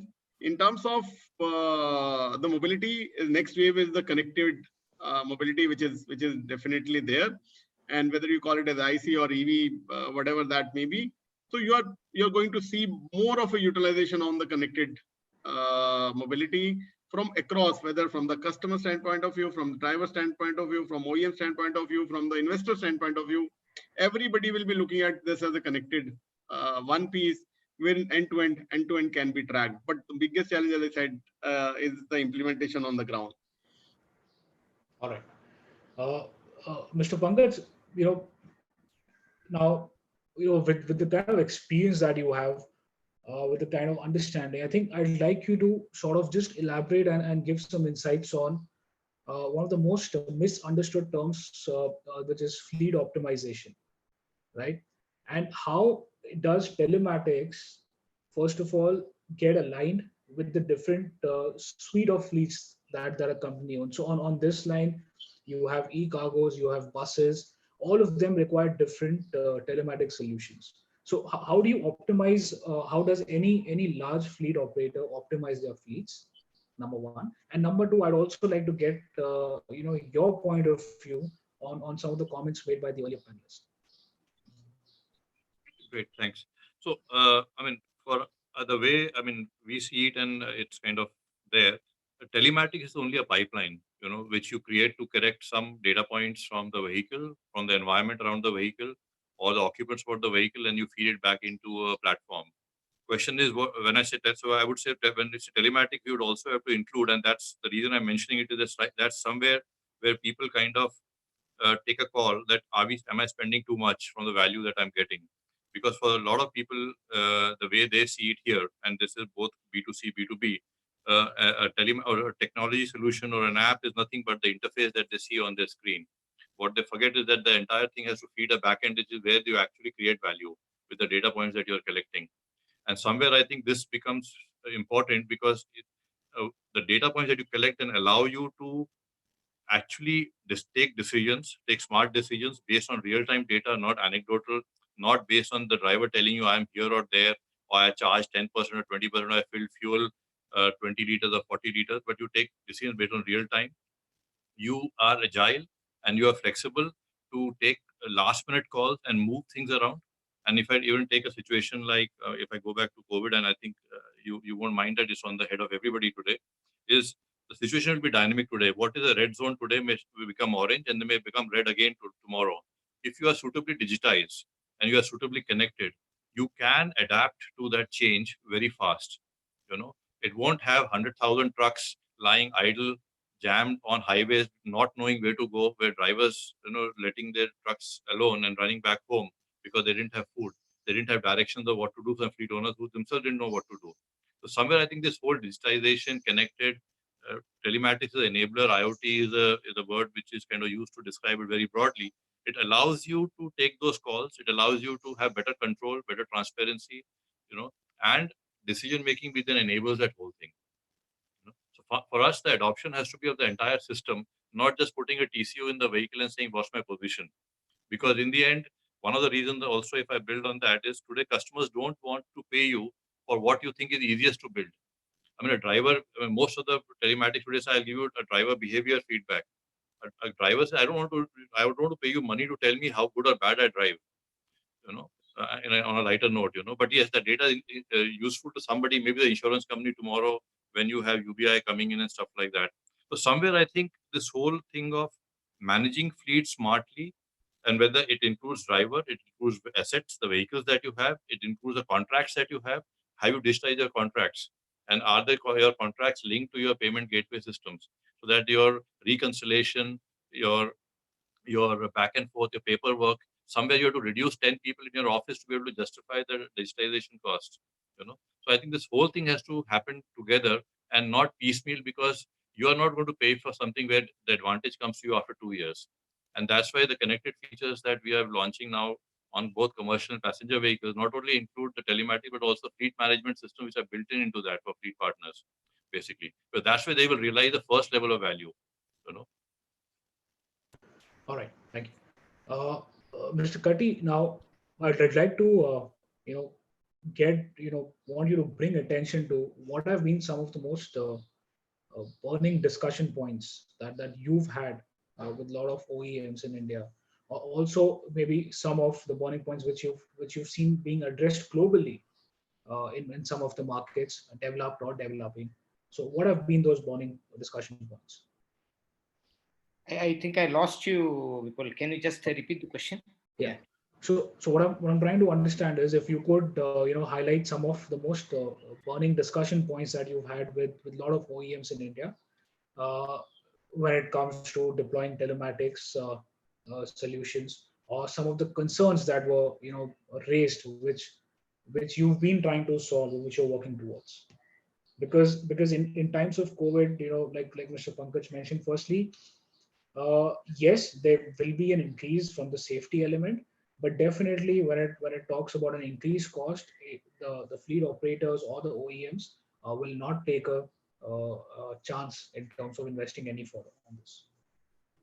Yeah, see, one of the most important feedbacks or the concerns raised that has come to us when we interact with various automakers and OEMs are two. Like, one is, how can we make data more meaningful? I think Pankajji was bang on point when he said it's not about the TCU that gets installed in the vehicle. It's about what kind of data, what kind of information that flows into the system, and then how does it benefit the overall all the stakeholders in the system. I think that's somewhere that's one of the major concerns.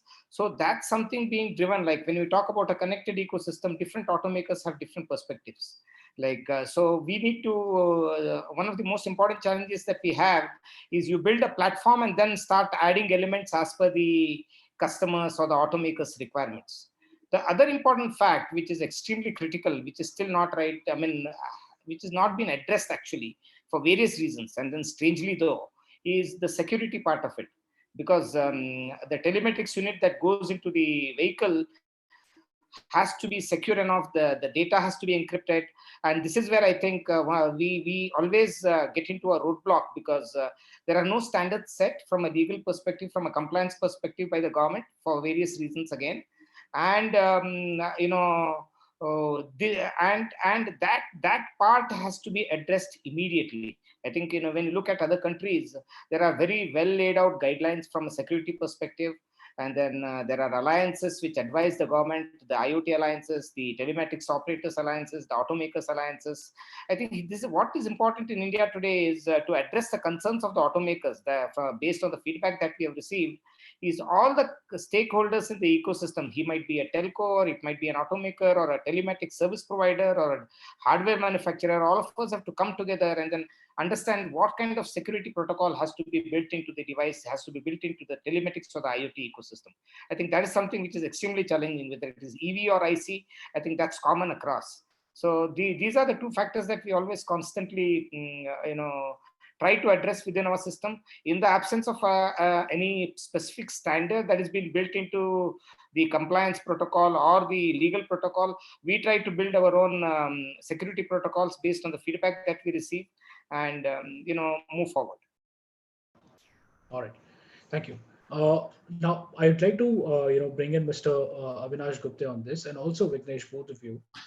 I think we've discussed in one of the earlier sessions, that corporates will be playing a major role in deployment of EV fleets. Right now, Mr. Avinash, you run a company whereby you interact with a lot of corporates in giving them your services. Same is the case with lithium as well. So, first question to you is, I'd like to understand: do these points on IoT, connected vehicle or telematics, do they even come up in your discussion with corporates? Because finally, like both Mr. Karti and Mr. Pankaj mentioned, it is an added cost. So are these ever the discussion points you have with corporates? And number two is, how, if yes, then how do you address them? And number two is, when you discuss with the corporates, do you see a shift in terms of a CSI initiative, or a personal commitment from a lot of corporations in using these services? So I'll start first with Mr. Avinash and then Mr. Vignesh. Mr. Avinash, you can just unmute yourself. Yeah, hi, can you hear now? Yes. Okay, good. So obviously interesting question. So these discussions do come up in terms of IoT and the enablers that everybody is talking of today.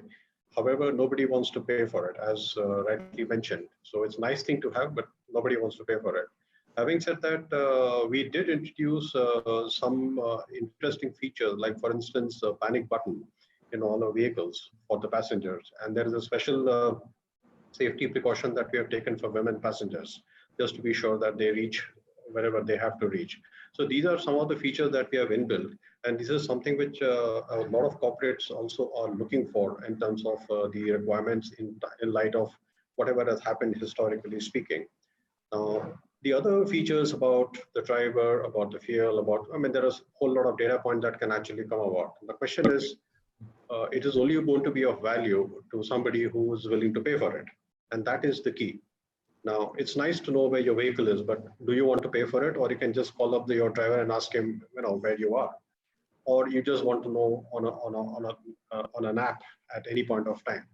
So at the corporate level, there are very few corporates in India who are actually looking for features like these and who are also willing to pay for it. Someone who values safety, somebody who values time, somebody who values optimization, somebody who values the movement of people, not just within the office premises, or even going on traveling to different cities or even different parts of the world. But like I said, there are very few corporates who are actually looking at it. Most people look at it exactly in the opposite way. Why should I pay for it? And if it's going to make your life simpler, then why are you charging me for it? You should, in fact, charge me less if your efficiency is going to improve. So that's how people look at it. And some of us who are also part of a corporate are also going to ask the same question with our suppliers. If you have become more efficient, if your cost of operation has gone low, you should start charging me lesser money, right? As simple as that. So that is how things are, and that is how things are evolving. Having said that, technology is also evolving very quickly and is changing very rapidly. And that is where the key lies. We take risk on, let's say, a future value of the vehicle. We write contracts which are 3 years, 4 years down the line.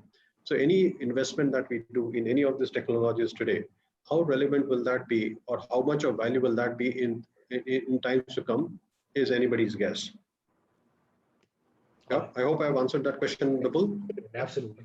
Vignesh, I'd like to get your views on this as well. I think since you've also deployed your employee transportation services to Wipro, I'll be involving Mr. Balla as well. So Vignesh, what's your point of this? Absolutely, and Nitan here is one of our largest, I would say, sponsors within a large company like Wipro for looking at EVs as a solution, right? So I'll address this point in the second part of the question you asked. So the first part, in various forums, and I think this was brought up, excuse me, a little earlier in the previous conversation as well, and you mentioned it. Electric vehicles are at birth connected, right, by need, right? So today we have fleets that are diversified, electric, non-electric, diesel, for example, CNG, and there is a absolute technical requirement for electric vehicles to be connected as much as they can be connected, right? So therefore, to Mr. Avinash's point, I think there's an expectation that it is sort of part of the base case, right? Now, that said, the pricing is not necessarily coming from an electric vehicles. We run a fleet of almost 1,100 electric cars only, right, across the country. And I think we can say that we have driven far more kilometers than any other electric fleet operator east of London. So the learning from that has been, yes, this investment is important. Fleet operator will benefit from it, but there's also an innate advantage for the customer themselves to know whether it is safety, whether it's assurance. And in many cases, the customers are also learning more about the electric vehicles as they deploy more electric vehicles, right? So today, we can very confidently say that, and because Mr. Balla is on this VC, I'm going to take the liberty of using his name. But the kind of conversations that customers like Balla bring up when we are talking about electric vehicle contracting today versus 3 years ago is such a huge shift, right? The level of technical knowledge that even the customers have gained, and that's been possible because I think this kind of data is available. You start to see how long did it take, how long did it go on a charge, how many trips were you not able to do because your charge ran out, and so on. So I think it probably gets priced into the service. Nobody's going to pay extra for it. But people know that if they have to adopt electric, they need to adopt the connected vehicle. And I think that has now become an established fact. To your second question on how supportive and how focused are corporates, I think we have been very pleasantly surprised. Granted that COVID has come and we all need to look at new realities post-COVID, whether it is a number of people in a car or whether car is the right medium and bus and so many things. But we are fairly convinced that the car offers opportunities where public transport and large transport solutions don't, right, at this stage.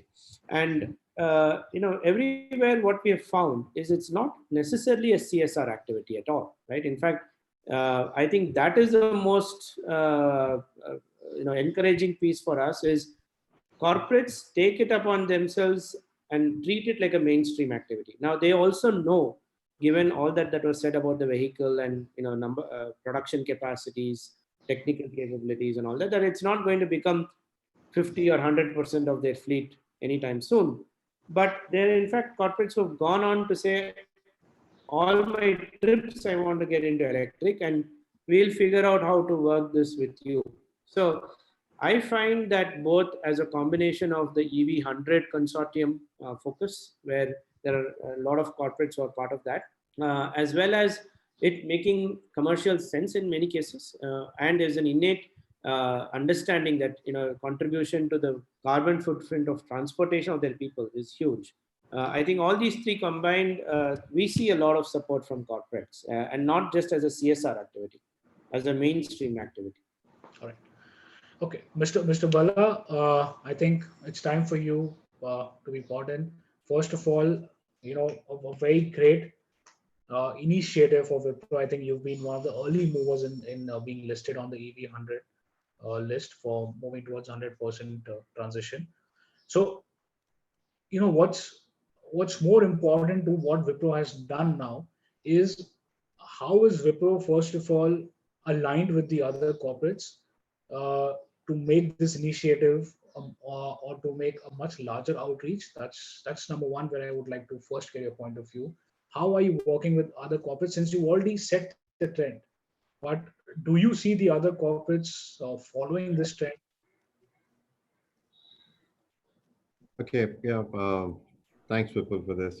I think, yeah, I'll, I'll I'll give you a background. Where we all started off, and yes, we were the second one in India to become a part of EV 100 group, which is by the climate group and along with the WBCST teams. So we took this initiative under our sustainability umbrella, primarily. uh, Over a period of time, we saw a good amount of benefit coming out of it with respect to the kilometers that an EV can drive. The model that we have engaged with our EV partner, Lithium.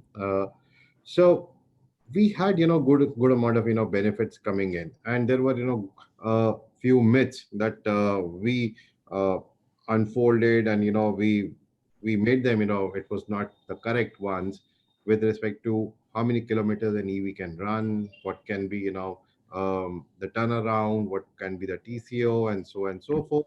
I think the kind of telemetries that we built in to check how this EV can be used on the ground. So that's what Rajesh said.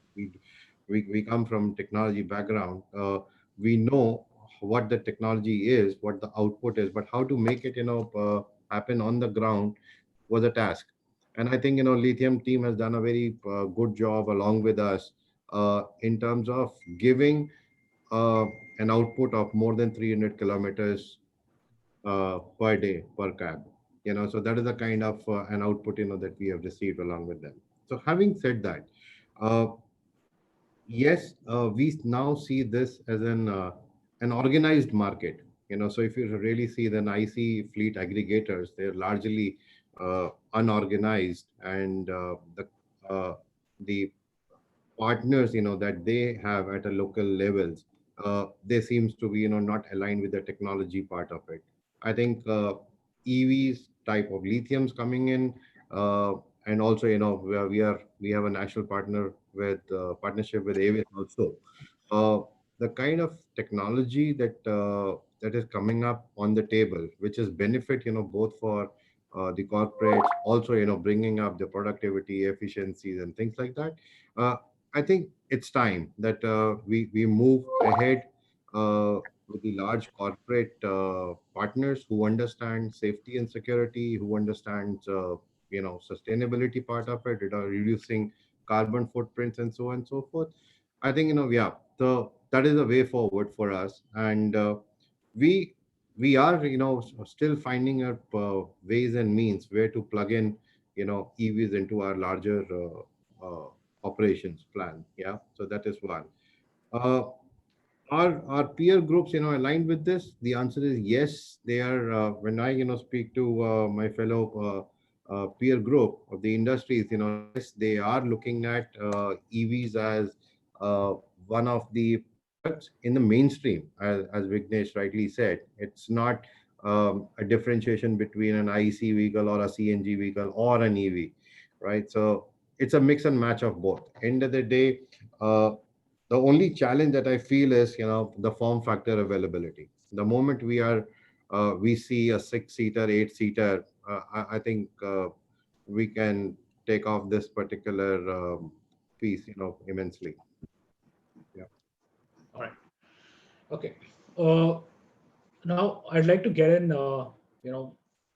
Vignesh, Avinash, Rahul, all of you on the fact, the moment you, first of all, anyone, I would say more on the consumer side, you talk about fleets, uh, the first name that comes to your mind are Ola, Uber, right? That's like a set thing. Now, firstly is how are you making this change or this awareness on the consumer side? That's number one. Number two, a lot of OEMs are also creating their own TMS services, right? Could be, so most of the corporates. So do you think this acts against the growth of startup companies? So I'll first take in Vignesh, then Avinash, and then Rahul on this. So, Vipul, I think we look at our brand and our awareness coming from the partnerships we have with the corporates. Right? So, when we, today we transport on a daily basis almost 12,000 people across the country, right? Which is immense number, considering that we don't have a marketing spend that runs into billions of dollars that an Ola or Uber have, right? So I think at some level, at least from a lithium standpoint, we have taken the view, let's work hard and let the brand speak for itself. The people who are using the service, not when there is a spike requirement, but on a daily basis, on a basis that needs surety, and there is not just one person looking at the performance. There's actually three people looking at it. One is we are looking at our own performance, but we have teams at the corporate side who are closely watching, because they are responsible to get the people from home to work and work to home safely and on time, right, without delays.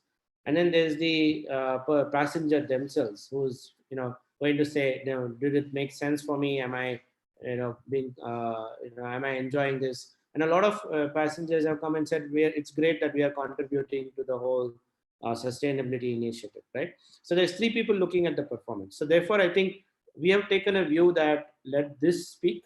I think we are still at a very small scale. We are not anywhere close to the scale of an Ola or Uber, though in EV fleets we are the largest, but we are humble enough to recognize we still have a long ways to go. So brand building has been primarily on the basis of the people who touch us and who are experiencing the service every day.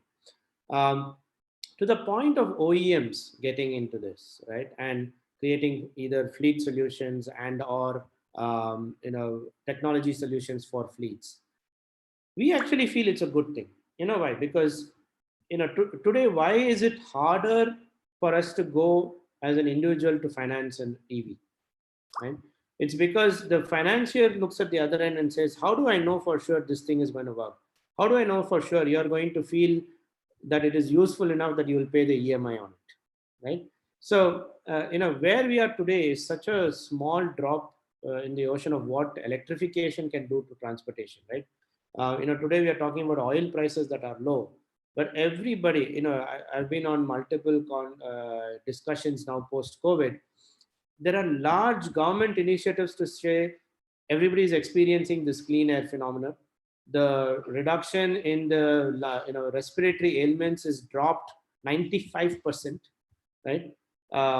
People reporting these issues. A lot of it is just dust, smoke, and exposure continuously to those things, right? So there's a lot of people who are saying, how do we make this mainstream? So I think today it is more imperative that we have more people doing this than to think this as I think we don't need to view this as a person coming in and taking a small piece, a large piece of a small pie. For us, it's actually good that if there is more competition, because I can then benchmark myself and then go to Mr. Bala and say, Mr. Bala, I'm still better. Can I do more for you, right? So I think we like to see more, and we like to have OEMs come in so that they can hold themselves also accountable, because the moment they are publishing data on their own fleet, I think there's a sort of common platform that people can all see the same performance. All right. I'll move on to you, Mr. Gupte. Where do you stand on this? How do you see this? Yeah, hi. So I think I'm pretty much in sync with what Vignesh just mentioned. Interestingly, at the end of the day, customers want quality and they want delivery at a price which they want to pay, not what you want to charge. So that's where the difference is. And the advantage, obviously, which people like ours will have is brand neutrality. If somebody wants a specific make of a car, we can provide that. Somebody wants a different make of a car, we can do that. OEMs, obviously, as a welcome step if they do come into this space. But having said that, some bit of neutrality, some bit of loyalty towards pushing their own brand is going to remain key to them. And that will obviously put some limitations to their presence as compared to operators like ours, where we can not only jump segments, jump brands, jump technology, switch very fast, and most importantly, being an external party, the general commercial terms, the negotiation will be that much more stronger with, let's say, an OEM 1 or an OEM 2 or a dealer 1 or a dealer 2 or a supplier 1 or a supplier 2 as compared to OEM themselves. So as I think we would all agree that, I mean, this is just the beginning, really. So, there's no straight formula for success, or there's no straight formula for who all or how many players should be in this space. And with so many changes that are happening now and post COVID, as we're going to see more, there are the preferences, the way the tectonic shifts are happening in the way people are looking at things. Honestly, we also are watching and taking the space as to build and then see what kind of solution that we need to be offering. The message is very clear that we all have to be nimble. And unlike any other player, people like us actually land up owning these assets. So the asset risk remains with us. So if you're not agile, if you're not nimble, if you don't price it right, we could soon see ourselves out of business. And I think from that standpoint, I would say that so far, I mean, Avis definitely has kept his books on the right side of things for a very, very long time. And we've had our bad days, but yes, I think we are pretty much on the solid footing. And I think looking forward also, we are pretty much clued on to what we should really be doing for corporates, especially for their users, and with changing preferences for even movement, even to look at personal mobility. Like we got into the leasing space about 6-7 years back. And the kind of movement, the kind of traction that we are seeing is phenomenal. And with changes to personal transportation, or the emphasis on personal transportation going more, we are seeing in the last 1 month, you won't believe, we've signed almost 5 new corporates, even in the period of lockdown. We were being approached by corporates to give vehicles for moving their employees, for doing something, whatever they wanted to do. Something which essentially meant a safe method of transportation. So it was very interesting to see that leasing is something that is going to be, very, very sought after means of acquiring or using a vehicle, which meets all your requirements, and especially with regards to health, safety, hygiene going forward, which unfortunately people have not been looking for so far. But now I think that will be one of the major focus and going forward. So I'm sure people, corporates like Wipro, Mr. Balla here, would now be looking at health of every employee who's going to be moving, and then accordingly would demand that, okay, this set of people would move like this, those set of people will move like that, that set of people will not move, right? So all these things is going to change very dramatically, and that's where we have to be nimble in being able to offer these kind of solutions to what the corporates want. Right. Wonderful. Mr. Rajesh, your views on this? Yeah, I think what Vignesh and Avinash said is definitely absolutely stands true. Actually, if you see this, there are two sides of it basically. One side of it is the customer standpoint of view. And the customer is very clear about. Nitin is sitting here, so he can be very clear about that what he requires as a user for the product or a service, right? And he's looking for a cost-effective solution wherein that he should be able to see some value out of it, and also we should be able to track what, because I've seen his office, wherein that he track each and every car, how is this moving and all these things, whatever is happening on this. So sitting on one location, he's able to do everything onto it, right? That's one side of it. Another side of it is the company side of it, right? So which is looking at from the productivity standpoint of view. I think it has to somewhere become a cost effective for both. While the OEM players are coming in, which is very, very good. If you ask me, when this market, which was penetrated by the aggregator, so that was a time wherein that we never thought that this industry is going to be some 10 lakh odd cars which are going to be there, right? We are not seeing a single player who is having a 10 lakh cars which are running on the street with their drivers and all. Today, the market size is there. Only thing is that you have to figure out how to capture that market size, right? You have to figure out that, yes, discount period, all those kind of things are gone now, right? Everybody on the same slate. If you deliver well, and what Vignesh has said is rightly, basically, that if OEMs are coming into it, it is going to help the industry. It is going to improve the productivity. They will also understand what are the ground challenges rather than only looking at from one side of it. And it will help everybody. And I'm confident that the more player comes in, the market will grow much higher, right? So because at the end of the day, there is a lot which can be done in this industry.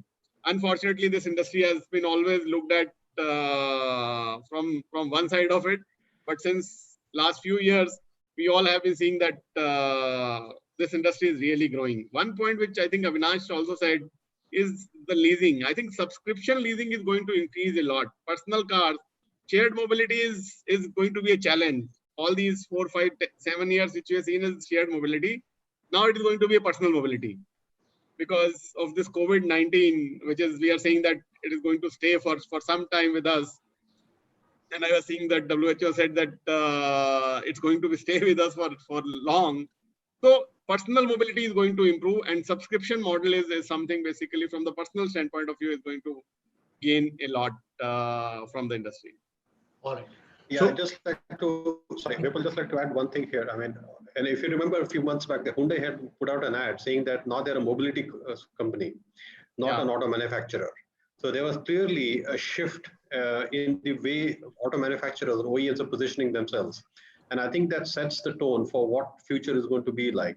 Absolutely. So on that note, I wanted to, in fact, Avinash, we got it absolutely bang on. I wanted to bring in Mr. Pankaj to put his point of view. First of all, with leasing, subscription model, shared mobility, if auto manufacturers if they want to thrive, it becomes imperative for them to change their entire business line, entire business model. So fleet sales definitely one. I think a lot of manufacturers have got into creating an own vertical of fleet sales. But how do you look at it from an overall broader OEM perspective? Thanks, Vipul. I mean, like any OEM, I think is constantly looking at how do we continue to add value and stay relevant in the ecosystem. And when I say relevant, it is both from a market evolution and from a customer behavior patterns, the way they consume, the way they own, or their attitude to ownership and stuff like that. And we also map that against, I think, as any OEM would do, like I said, is what are our capabilities? What are our capabilities today, and how do we need to keep evolving them? Because in the end, OEMs have a kind of inertia and a DNA. I can never be as agile as what a startup may be tomorrow. And today, some of the elements that we are doing, and at the same time, I don't have investor money to use in the same manner the way a startup can access investor money because of the way we are structured. Having said that, at the same time, like for example, in our case and others' case also, we are engaging with partners outside our ecosystem. So we have a formal platform where we engage with startups because that learning or that approach or that methodology we want to bring into our system to say, what does it mean for us? How do I use this resource which is now available to me? Do I partner with them? Do I invest in them? Do I absorb them into my own structure? And is that the best way to work? OEMs will continue to evolve. Whether today our typical mode of engagement to a customer is outright sale, and then financing got added sometime later. Now we are looking at subscription models and leasing models because the consumer's attitude towards consumption is changing. They don't necessarily want to own the asset; they want to consume the asset, the outcome of the asset, basically. And if that is the core value that they're looking for, and I can deliver that with a partner ecosystem, partner maybe a startup system, maybe a fleet owner, maybe a financing company, we'll deliver that. So our ability is more towards creating these partnership ecosystems so that I don't end up competing with these gentlemen who actually add value to what I cannot do as good as they could do. And that's a constant endeavor, the way we approach things. So the jury is still out. I mean, every OEM is learning. We have companies who, like you said, Hyundai announced something at the same time. Daimler and BMW withdrew from the US market, the entire shared mobility portfolio that they had, and are putting $1 billion in Europe. So I think all of us are learning, and it's a stage where we need to kind of relook at what do we do, where do we add value, how do we reinvent ourselves, and in the end, deliver what the customer is looking for. Absolutely. That's very, very interesting and a point worth understanding, discussing to its absolute depth. I'll just have a final remark from Mr. Katti on this. So, in terms of your telematics solutions, who would you have a bet placed on, Mr. Katti? The fleet operators, the OEMs? Who do you think is going to be the end final user in terms of a long-term partner for a solution provider?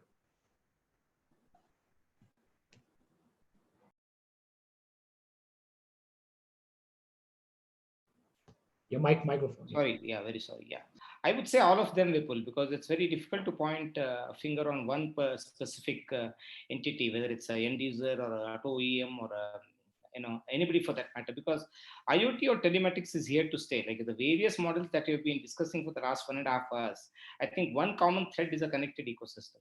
So when we talk about connected ecosystem, everybody in the chain, in the value chain and in the consumer chain benefits out of it. So it's all about delivering the deliverables, like whatever the customer expects. He might be the customer. See, from our standpoint, like as a company who's been in the process of developing end-to-end telematic solutions, it's our basic objective is to ensure that we get a constant feedback from the users. He might be the user might be an auto OEM, or the user might be a end customer, or might be an aggregator like Ola or Uber. We need to understand expectations. And India is a very challenging country because the kind of use cases that we get is the highest across the world. So that adds to the challenge and that adds to the excitement as well. So to answer your specific question, I think it's everybody is equally important in this ecosystem, and connected ecosystem will thrive based on the value that it delivers to all the customers. All right, great, gentlemen. So I think with this, it's lunch time for all of us, right? I think we've extended by about 30 minutes, so apologies for that. I've tried to keep it as crisp and as precise as possible. But I think there were a lot of interesting insights that have come up, a lot of interesting discussions. Thank you to all the panelists, Rajesh, Avinash, Vignesh, Pankaj, Mr. Katti, all of you. Thank you for taking out this time.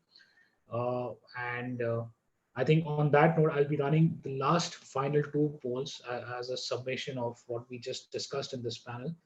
So the first one is going to be on why do you think the existing fleet operators have not implemented telematics?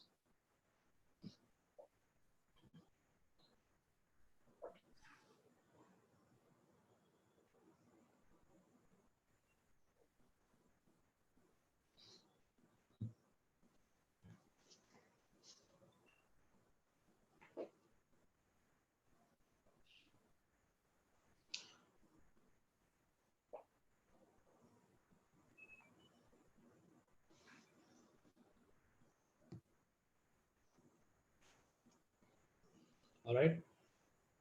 So I think that the results are pretty interesting.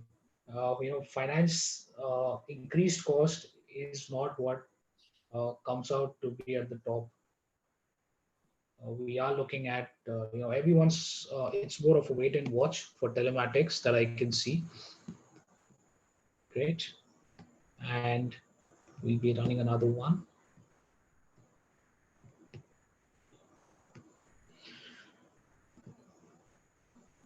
Do you think the EVs will dominate shared mobility space?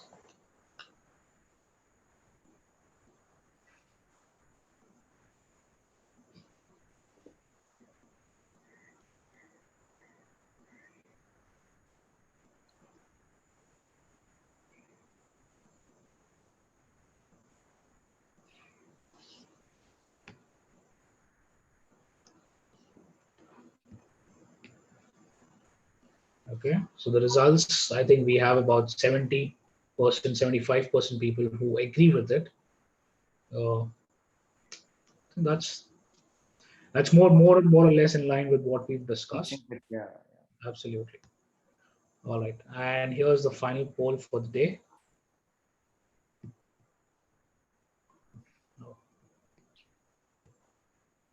Okay. So I think that's it. That's it for the polls. There's nothing else. So I think with this, thank you all the panelists for being here. Wonderful session, great insights.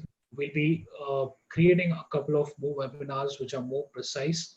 Also, uh, have a better time management on it from my side. But I think wonderful. Thank you all of you. Thank you, Mr. Pankaj, Vignesh, Avinash, all of you. With this, I officially conclude uh, today's session, and thank you all the delegates. We will be sharing the presentations with you post the session. Thank you. Thank you very much. Thank you all. Thank you. Thank you, everyone. Thank you. Bye. Thank you very much. Bye-bye.